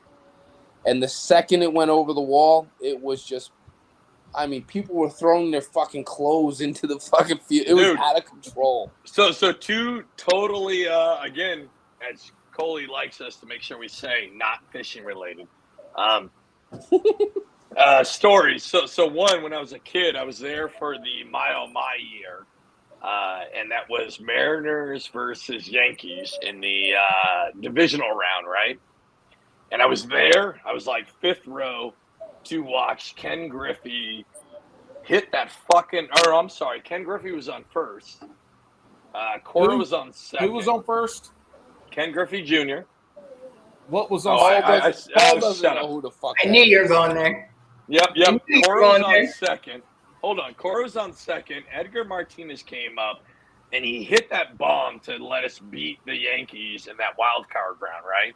But it was to watch that hit move through, and we were in the Kingdom. Rest in peace. Love that place. But to hear, like, the utter silence of the whole dome as that whole play, like, no cheers, not a word. Nothing. And this is a dome. All you hear is the vacuum of everybody going, Yes, dude, it was insane. And then I love that. And then when I moved to Philly, and I moved to Philly in 2008 when I actually lived in Philly, right? So to watch them clinch the World Series was the they didn't clinch it, but when they won that game in Philly where you could hear the crowd when Jimmy Rollins hit that fucking hit to send everybody around, like it was the same thing. And like, it's a side passion. I love baseball. It's the most boring sport ever, but I love it because I have so much emotional attachment to it. Like, I feel like that sport has more emotional attachment than any other sport. Yeah. See, but this that's outside of Bass and Brews, obviously. It's obvious. It is obvious. Y'all have never sat through Wicked, Chicago, or Cats. Yes, I have. And because that's an experience. Yeah, but you know how that's going to end. You know that. Look, it's going to end away, right? Paul, I've gone. I'm gonna give you credit. Never pass a Broadway show up ever. I mean, a baseball game. The shows are amazing. The shows are amazing. As a young child, my parents wanted to give us culture. The last thing I wanted to do is go sit, because I don't sit well, for 3 hours and watch some stupid play. But I saw some amazing things. I've seen Wicked. I've seen Phantom. I've seen Cat. Well, maybe not Cats. I wasn't old enough. But I've seen, you name it, I've seen it. But you're going to have me in New York City and offer me Broadway tickets or a New York Yankees game with an ice cold beer, a hot dog? Broadway. Are you freaking insane? Yeah. Here's your tickets. There's no way. No, they're great when you got nothing else to do and someone's paying for your fancy tickets and whatever, I'll appease Yahoo over here. But you got a baseball game to go to like that? Look, just saying. We start talking about skateboarding and baseball and we lose half our listeners. Hold on. Hambone's calling it. Playoff baseball is pure anxiety. And that was a thing where, like, when I grew up in Seattle, like, we were just stoked we were there, right? But then you grew up with fucking Seattle, like, when they were shit. I mean, they were good. I mean, they had fucking Griffey Jr., Griffey Sr., Alex Rodriguez. That team was fucking stacked. And then it blew up right when I joined. Here's the thing. When I went to Philly and seeing how the crowd in Philly is way different than that crowd in Seattle. Like, they were I remember leaving the subway station. We took it from our house. We lived in Old City, Philly, right? We took the L to the Broad Street. We get off in Broad Street. There's balloons. And, like, just the crowd, like, amped everything up so much to go see these games. And it was, like, it made me fall in love with the city and the team. Like, I love Philly to death. We lived there for 5 years. It was the best experience. We didn't save any money. And I also don't give a shit because we went to restaurants, bars, concerts, sporting games. Like, me and Amanda did all that shit. When people get married, right? Again, way off topic. But when people get married, they're like, oh, my God, my life's over. We got to have kids right away, right? So we got married, and we took a 5-year break from getting married to having kids. And in that 5-year span. Is that a duck? Where? Did I just hear a duck? I could have sworn I heard a duck quack. No. Coley, don't lie. I don't got a duck in the house. Which one do you want? You want Bubba, Bubbles, or Wiley? Which one do you want to make an appearance? But yeah, we did all this shit go ahead. To run it out. Yeah. So we did all this shit because we were young. We didn't have kids. We were young and in love. So why fuck that up with adult shit? So all we did was get drunk, see shows, see sporting events for 5 years. That's so cool. You want to hear a funny MLB story? 2014, I was on a fire assignment in Arizona, and we do our two-week detail. And at the end of it, we're on the engine. We got a crew coming to relieve us. We got one night, and then we fly back home the next day. So the crews were leaving us at like 10 o'clock in the morning. So we all say, let's go to a Diamondbacks game in whatever the hell, Tropicana Park, whatever it was. So I go online. I get Tropicana, whatever it is. I get 3 tickets. I don't even remember who the hell they were playing. But we get these tickets, and they are badass. It's like on the third base side, 4 rows up from the dugout or 6 rows up from the dugout.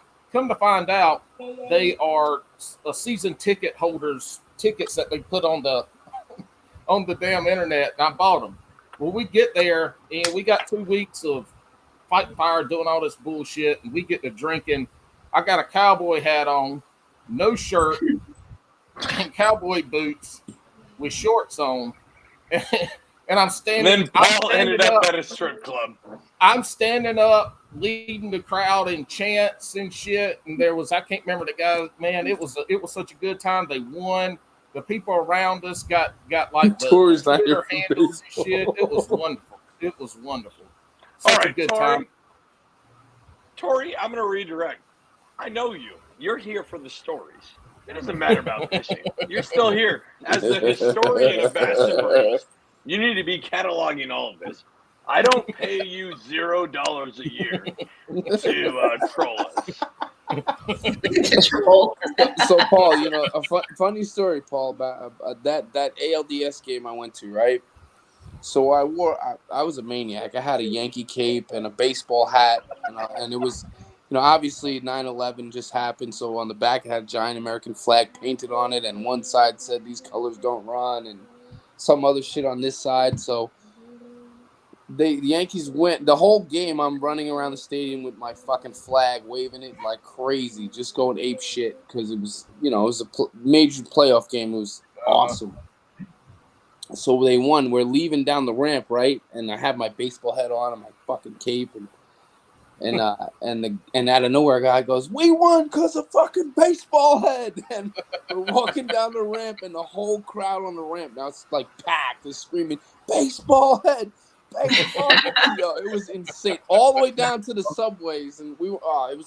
It was the most. I'm telling you, the best fucking event I've ever been to. All right, you know, the best thing other than baseball is bass fishing. No, sorry. Doesn't garbage segment.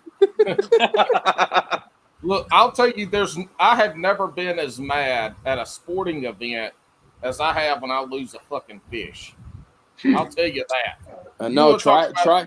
Now that's a great segue into the last time I went night fishing with Cody, right? So I'm fishing a jig.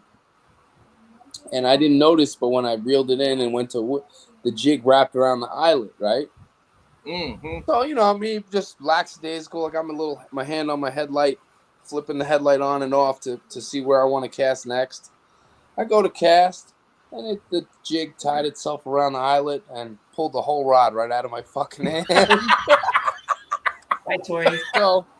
So right now, sitting in Cody's waters is a $600 setup. No, Tori's had enough. She's had enough. Hey, Tori, thank you. Tori, the Bass and Brews historian, I appreciate you. So, yeah. Too late, popcorn boy.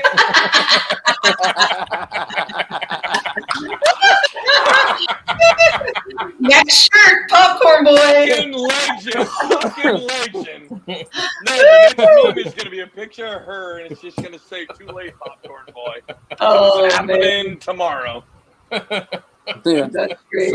So right now, and you know what's fucked up is I turned the light back on and all I saw was the butt of my rod just sinking. I could see the cork, and I grabbed my paddle and I tried to like pop it up so I could grab it. Nah. Why don't you jump in after it? There ain't no gators or snakes there. Fuck that, man. It was fucking midnight. Okay, it wasn't. But there's nothing there to hurt you. There's no snakes, no gators. Next time I go back. Next time we go He's in Maryland. There ain't shit there. There's snakes in the water. What are you talking about? But they ain't gonna kill you if they bite you. It ain't no water moccasin or copperhead. I'll tell you what. Oh my God! Hold on, real quick. Hold on. Look at this. Ready? Mandy. Hey, yo, how do we? We're gonna start. I don't know what that means. Does that mean I'm gonna get extra nudie pics later? Hold on. Let's see. Extra. Oh shit! He just snitched on his wife. Saw that? He just snitched on his wife. Lovely. I did.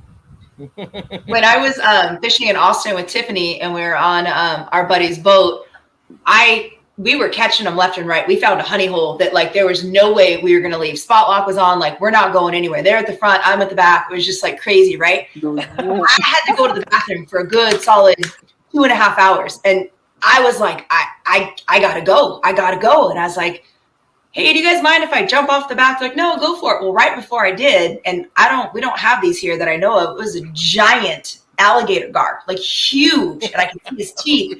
And he swam by and I was like, shit. And then I think it was a snake of some sort that swam by, and I was like, I can't hold it. And I was like, epic. I mean, I took my bathing suit off. I remember the boater like, what the hell? Like, I had a bathing suit on that maybe wasn't the most appropriate, but it's what I had. And I jumped in the water, did my business, and got back out. And I was like, thank you, God. I thought that thing was going to get me, but I had to go. Look, the further south you go in America, the more shit that wants to bite, eat, sting, and fuck you. Yeah. Oh my God. We don't have putting that on a shirt. We're putting that on a shirt. The further south you go.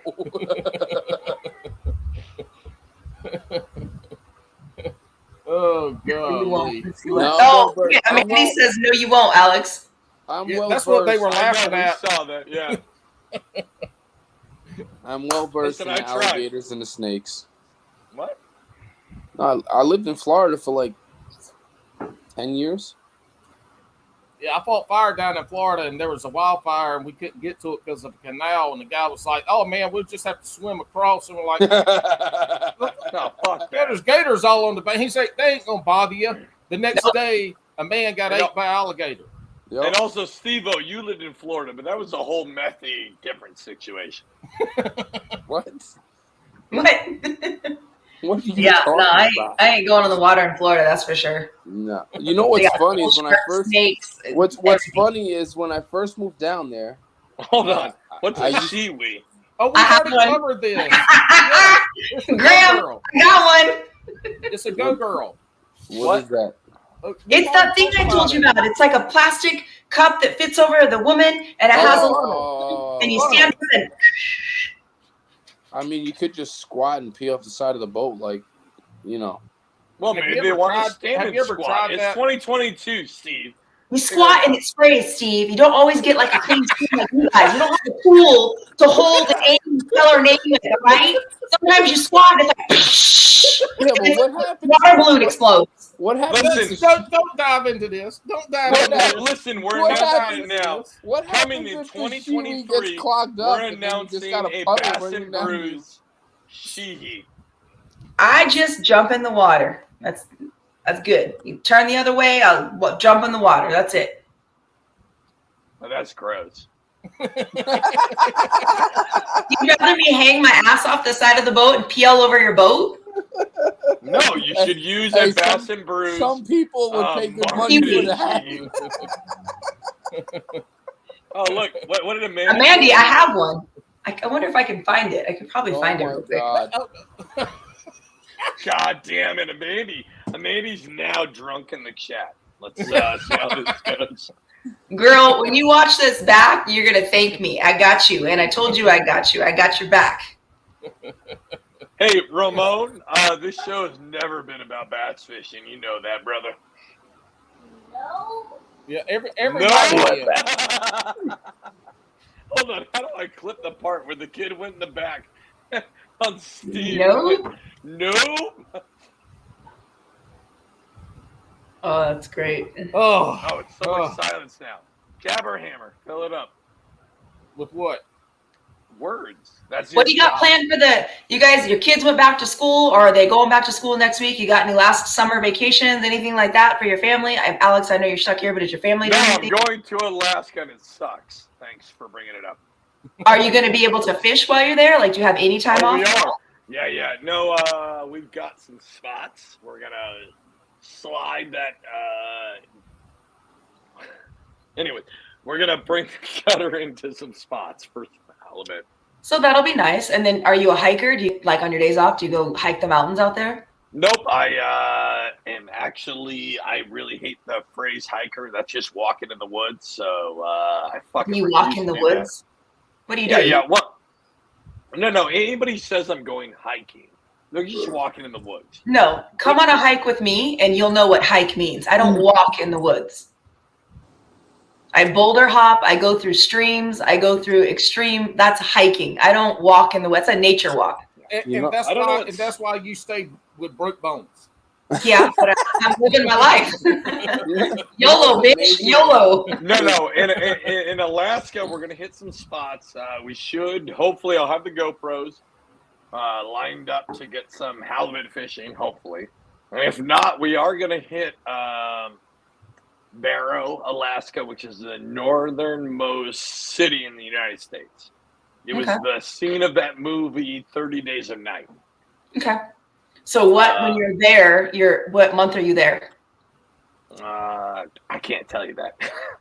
Okay. So will you be in a at least somewhat warmer climate, or are you looking at freezing your nutsack off? Fucking Alaska. Yeah. It's gonna be cold. Alaska's beautiful in the summertime. Yeah, Alaska is absolutely stunning. It's gorgeous. No, so I'm gonna hit the fall. So it's by the time I leave the boat, it's gonna start turning nasty, which is the best time for me to leave. Gotcha. Hey, Alex, do y'all have iceberg watches? We do. Yep. No shit. So you got somebody on the front of the boat with some binoculars? Yeah. So once we push freezing balls. Yep. So once we push past, trying to figure out what I can say fully. So at some point in this patrol, we're gonna push past the Arctic Circle and we're gonna chart the ice pack, right? So during that whole time, we do have to keep a watch and we have to ensure, because we're going to get real close to the Arctic Circle, basically. Mm-hmm. Yeah. So we have to make sure, because our boat is not, there are Coast Guard boats that are fucking absolutely clear to bust through ice. My boat is not that boat. So we're going to get real close. We're going to push into Canada from the northern side. That's pretty fucking, hey man, not gonna lie, it's pretty cool, man. Yep. So it's really awesome. Is the last time I went up here, and I didn't have cameras, which I never did like photography or anything of what I did until I started doing the fishing thing, right? But last time I was up there, we literally had to stop on a field. We called it narwhals. So narwhals sleep perpendicular. Yeah, the whales. Yeah. Yes. With the horn. Yeah, so we literally rolled up and had to go to emergency stop because there was about 40 in front of us sleeping with just their horns in the air. That's sick. So I really hope they catch it on camera this time because I saw it, which is awesome. It was beautiful. It was to see it. They eventually woke up, swam around the boat. I'm sure nobody on this fucking podcast has been to the Arctic, but no. You go up there. just flexing. Alex just whipped it. And he definitely just... Hey, Ramon, he definitely just fucking whipped it out right there, buddy. It's his send-off show. Flex away, Alex. Yeah. I got you. Hey, Alex, why don't y'all catch one and let us know what it tastes like? Nope. But it's like a 40 to 50 foot water clarity. So you can see these things swim way below you. This is the clearest water you've ever seen in your life. that is an experience that very few people in the world will ever see, bro. Yeah. I'm stoked to see it for the third time now. I'm excited. You know what's crazy is I've never so Northern Lights should be active when I go to. I've never gotten that's gonna be rad. Yeah. So I've always just visualized it, right? But now I've tried to figure out what I can do with the GoPro, and I think I can get some good shots of it. So I really hope those work out. Oh, that'll be cool. I'm dying to see those. Yeah. It's like to end my career this way. Sorry. To end my career this way on the deck of a boat is exactly the way I started my career, on a deck of a boat. Which has been rough on this last end, right? Because I've had kids at this point. And Amanda knows, like I joined the Coast Guard not to sit on land. I joined the Coast Guard to see the world and be underway.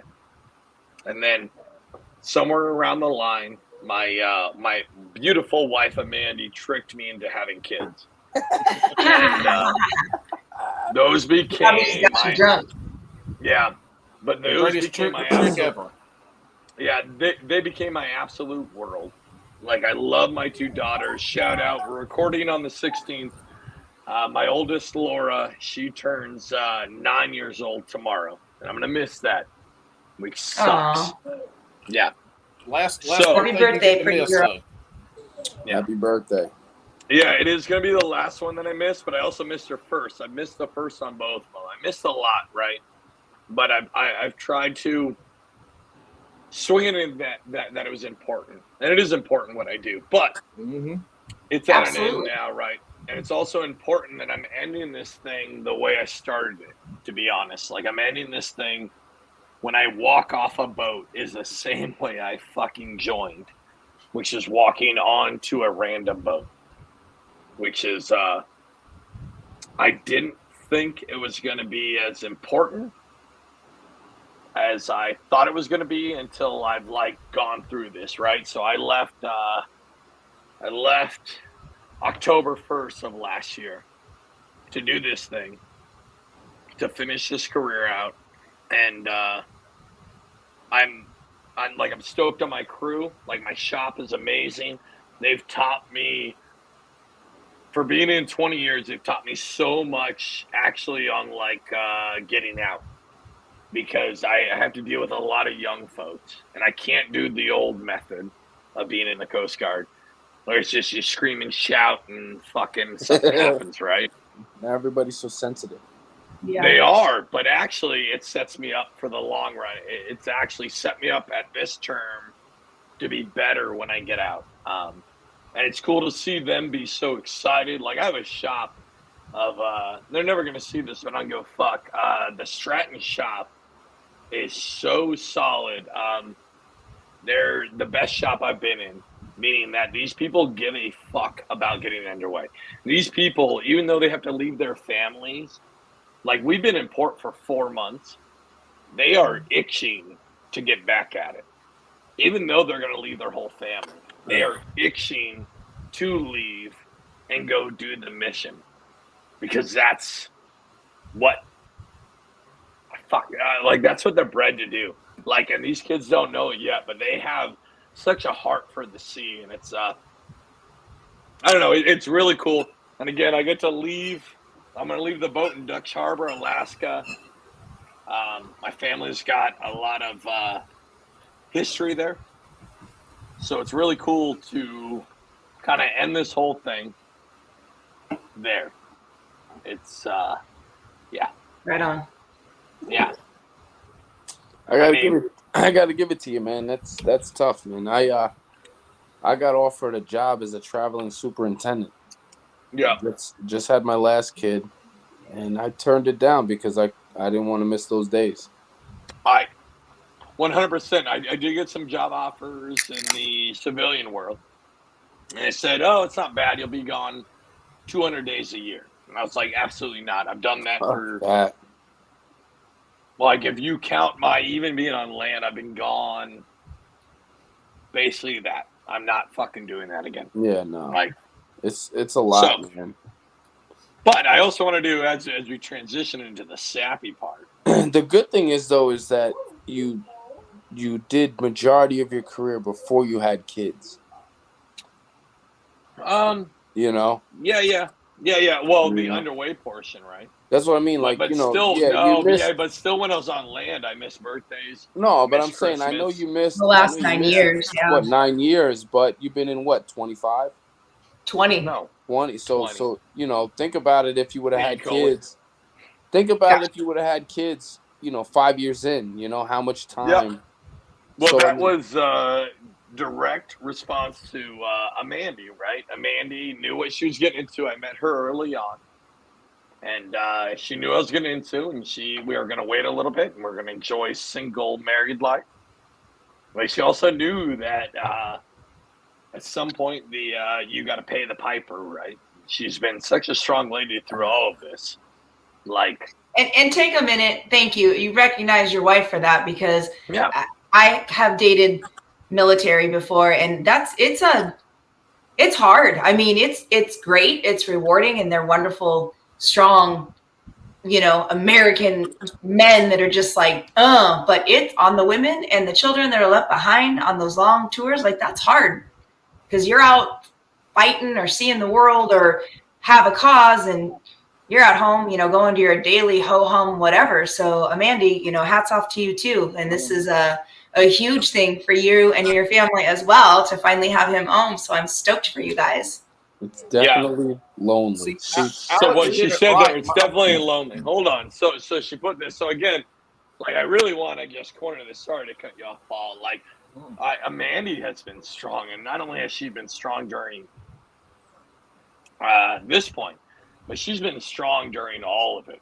Like this is the third Whimsel. That's the class of ship that I'm on. It's the third Whimsel that she's been part of, right? And it goes back to where me and her started dating in New Jersey. And I somehow convinced this girl to come with me to Cali. We weren't even married. And she dropped everything to leave with me.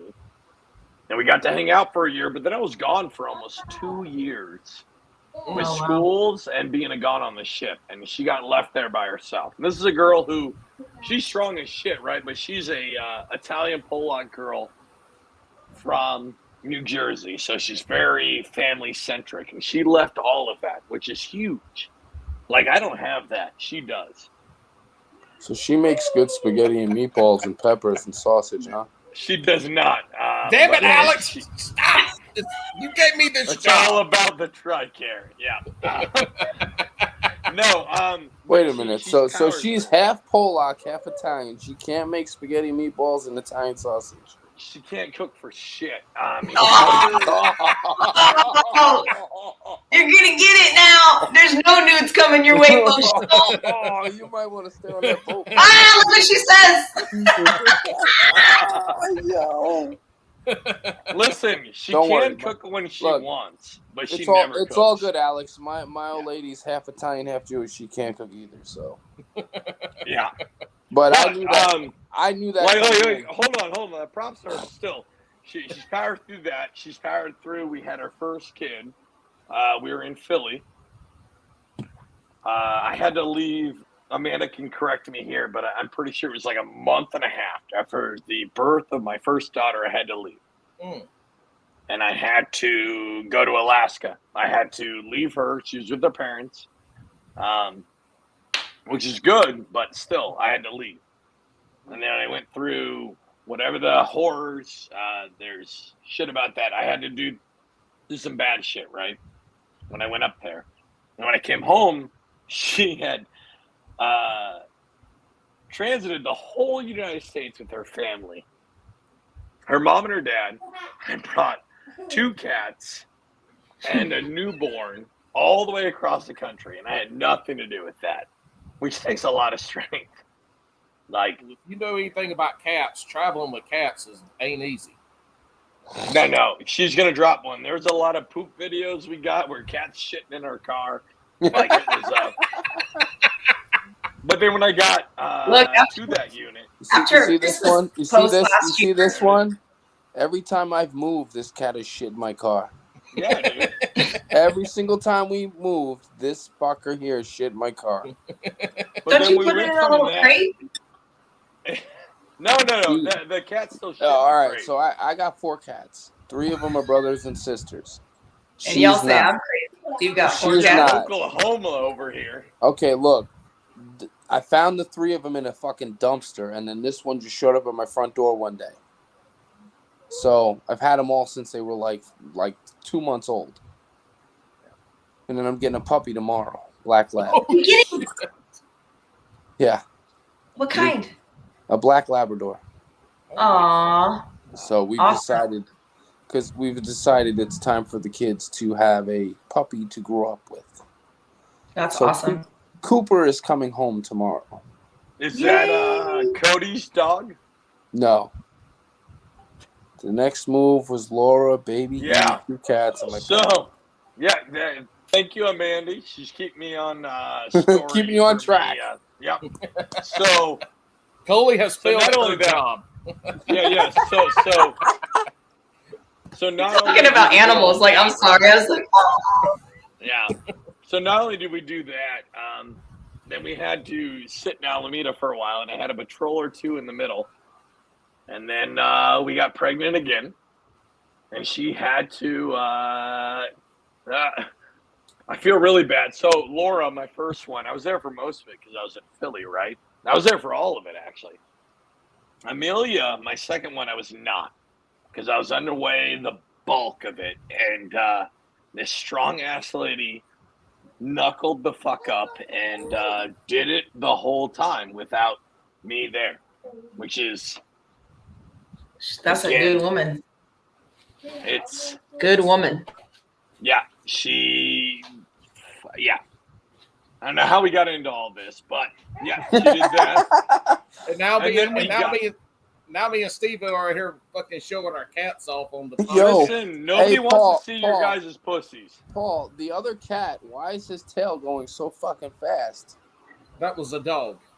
Oh, okay. That explains that. That was my chocolate lab. This is Little Caesar because I found him out back of a Little Caesar's pizzeria eating Little Caesar's pizza. He's got a cat too. See, we all got cats, buddy. All right. This is facts. Alex. This is facts. This is Riley. Yeah, I had Riley before I had Wiley the duck. I wasn't keeping. Well, actually, this is Fluffy, but we call it Fats now. How did we go from fishing to look at how skinny my cat is. My cat, she's 7 years old, and she's still tiny. Some food. She eats everything. We don't know her age. When she showed up, she was already grown. So I'm thinking she's probably close to 10 now, 12, somewhere in there. This is Bass Brews and Kitty Cats. That's it, man. Well, look at this. Look. Oh my gosh. Oh my gosh. Yeah, no. How did you get so much pushy in your house? Hey, man, when you look this good, you know what I'm saying? Hey, Steve-O, how many times have you woken up in the middle of the night and all four cats are sitting at the end of the bed staring at you? No, the black one that's on the couch sleeps right here every night. And if I don't have with her butt to your face, right? No. He looks me right. He looks me right in the face. If I don't have yelling no. So, and if my hand isn't on him, he grabs me by the fucking face until I put my hand on him, and then he just chills. But literally, mine will hit me like this. Yeah, pay attention to me. Pay attention to me. I go upstairs to go to bed, and right away he comes shooting up the stairs. Boom, he's right on my chest. And then I have another black and white one that lays right next to me. All right, Paul, cover this for a minute. I got some thank yous to give, but I have to urinate. All right, good luck. Turning it off. Yeah. Sound off, though? He probably left the sound on. No, he muted himself. Yeah, so we're getting a black Labrador tomorrow. Oh, that's awesome. 12 weeks old. That's awesome. The three things the dog needs to learn: sit, stay, come, and you train them when you feed them. That way, you ain't trying to run around chase your damn dog in the outside like everybody. No, I had a border collie for 18 years. Oh damn, that's a smart ass dog right there. So I mean, he was fucking smart. So I wanted to get another one. It was just it's been about 4 years since I had to put him to sleep. So it's been, for me, it's been hard to get another dog at the moment, but I don't get another one. I mean, it's been a little under a year. But the reason I have ducks is because when I lost my dog after 12 and a half years, I had raised the black duck, Wiley, and she was at the sanctuary, and I'd go up every week and visit her and volunteer for a few hours. And she had bonded with two other ducks. And when I lost Prissy, I had my little cat, Riley, but there was something missing. And I was like, hey, can I take those ducks home for the weekend? Like, I just need some attention. And he's like, yeah, sure. But then it turned into 2 weeks to 3 weeks. And then he had too many ducks and he couldn't quite care for them the way that I cared for them. And I was like, well, there's no way they're going back there because these ducks get like a fresh salad and scrambled eggs and toasted eggshells and frozen peas. And I was like, I got stuck with ducks. They eat better than us. They eat better than me. And why do they get the scrambled egg? I mean, that's some cannibalism going on there, huh? It absolutely is, and I eat my grandchildren. As officially eat my grandchildren. That took me a while because I don't even eat fresh chicken eggs, but I got through it. But it's really good. The protein is really, really good for them. And in the wild, not that these are wild ducks, but in nature, if a duck egg breaks open, which they often do, they will eat it. It's nutritious for them. So I scramble them and then toast the eggshells. And but my point being is I can't have another dog because I have a cat, tortoise, and 3 ducks, and that's already kind of kooky as it is. And if you add another animal, like I'm out. I can't do it. I'm looking forward to watching the 4 cats beat the shit out of this puppy. Yep. That'll make for some good reels. Yeah. All right. So at this point, I'm at the end. This is kind of a send-off show. I've already been sappy. Right. Alex. Hey, I saved a White Claw Surge for you too. Oh boy. My man. So I'm gonna get more sappy. So I appreciate. I just want to say I appreciate everybody for letting me continue to be part of this, and by that I mean, like you do the fishing thing, right? And that's one side of it. But then when you do the social media side, that's a whole nother extra of it. And then I haven't legitimately fucking Steve. We almost fucking made it. Yeah. I haven't caught a fish in a long time, right? But I want to literally thank everybody watching or listening.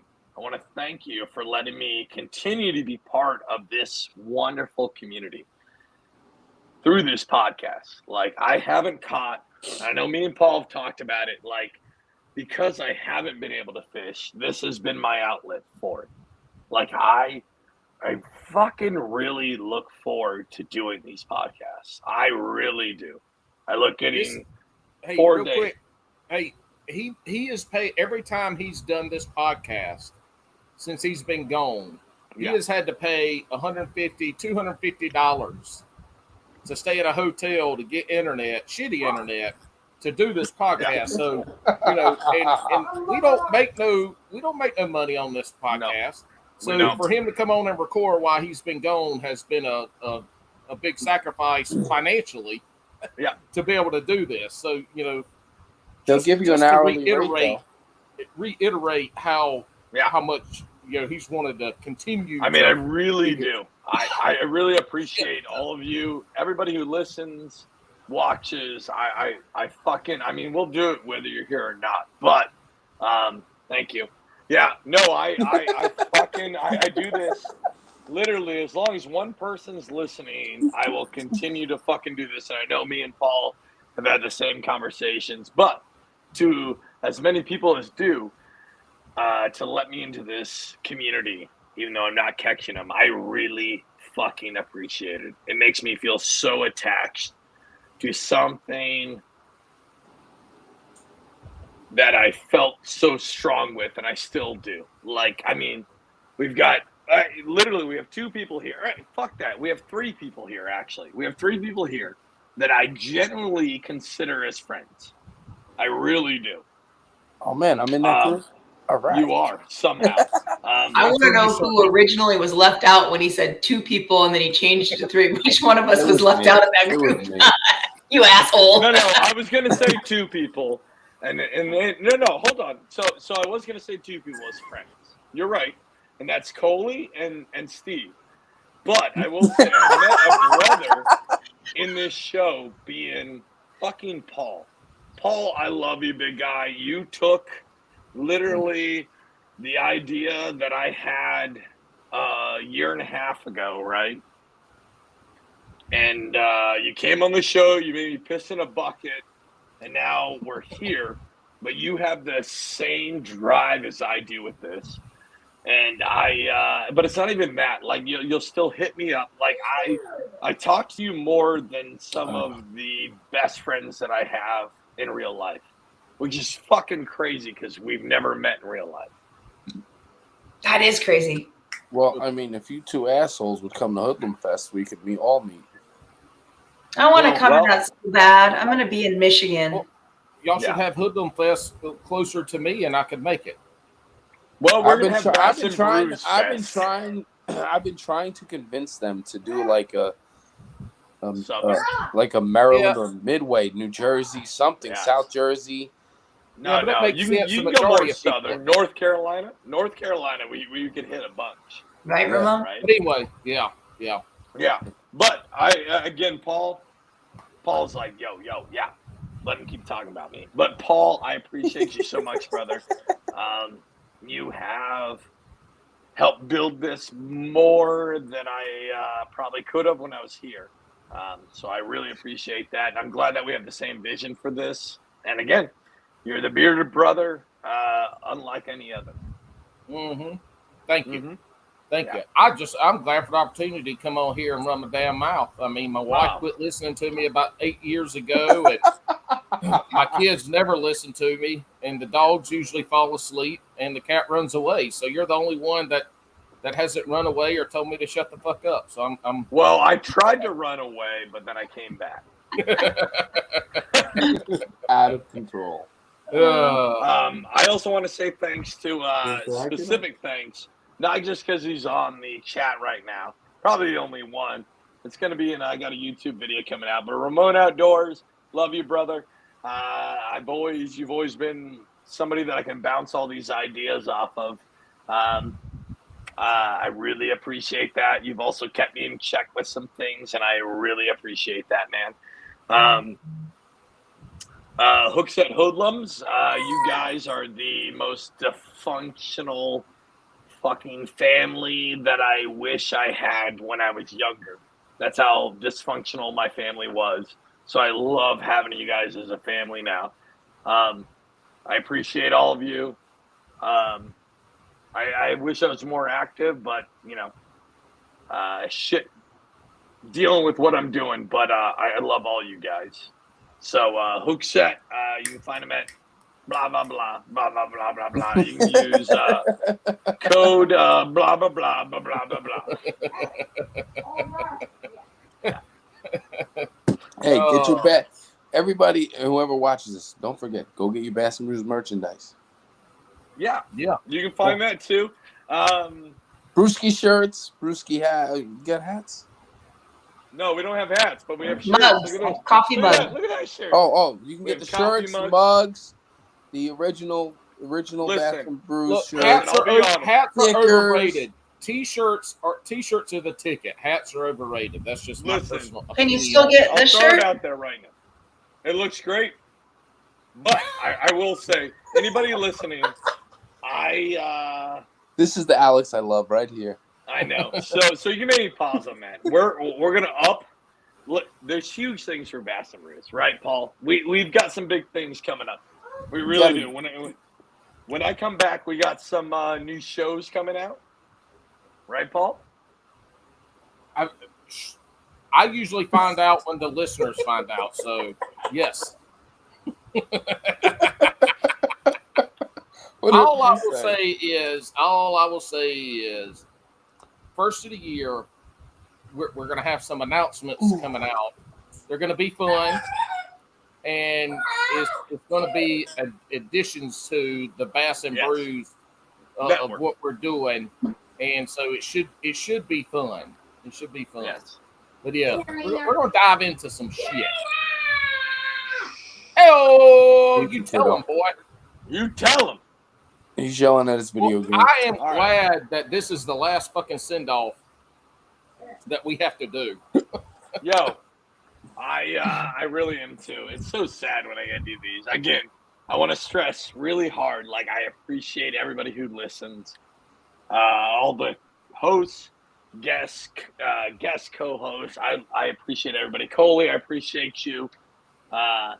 Because you've done this multiple times in multiple facets. So I appreciate that. And then even just me and you chit-chatting on the side, I appreciate all of that. I do think, Alex. I appreciate you. Thank you. I do think that should do some more of your chronicles on the boat that you did the last tour. Okay. I think that was cool when you did your little, you like hit a short reel of like the bunks and all that shit. I think that was cool. I've got a bunch planned on this All right, so total side note, like, again, this is non-fishing related, as Coley likes to say. I like how I keep tagging her on that one. I said I think it's dumb. I'm gonna punch you in your nuts. What's with this? Whoa! No, but I think Steve-O on you with a baseball bat. Like to be honest, I think I'm gonna like. I'll punch your nuts too, Cole. I think I'm gonna fully catalog this last time underway. I think it's gonna be whether it be for I don't give a fuck who watches it, right? But I think I'm gonna really I think I'm gonna it's I almost at a loss at words, but yes, which never happens. But it's really weird to be done. Like I started this journey at 18, and now I'm gonna be done with it, right?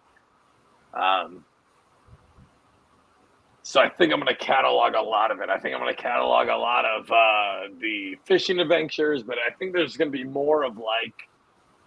Alex, how old are you, Alex? I just turned 38. How the fuck are you younger than me? What do you mean? Explain. I just turned 39 last week. Yeah. Happy late birthday, Steve. I'm glad I still look this good. You know what I'm saying? Hey, that only works as That's long as you don't okay. take You your can have hat the off. hair, buddy, but that gray hair ain't gonna hide it. Oh, it ain't, dude. I look like a Have young you George Clooney. seen that? Get outta here. Have you guys seen that that one reel with the Italian guy walking like, "Hey, yo, I should have worn this outfit, dog. They're gonna indict me for looking too good." I don't know that one. It's this fat Italian guy from New York, right? He's in a suit walking wherever the fuck he's walking. He's like, "Hey, yo, guys, I shouldn't have worn this outfit. They're gonna indict me for looking too good," you know? Oh man, he's still on here. Again, she's still on here, so I gotta keep stroking that. I don't. Amanda, you've made this so easy. 38. Damn, man. I'm 38. Amanda is 28. You told me she was 45. Stop. Hey, but you know what, guys? Hey, look, I will. Oh, you're in trouble no, we're now, live. Paul. We're live. I'll wait till we go to the back room and say what I'm not gonna say that. You're in trouble now, Paul. Alex, do you have anything left to say? The only thing I got left to say, it's actually super critical. Shit, sorry. I'm trying to deal with text. Sorry. What the fuck? Heyo!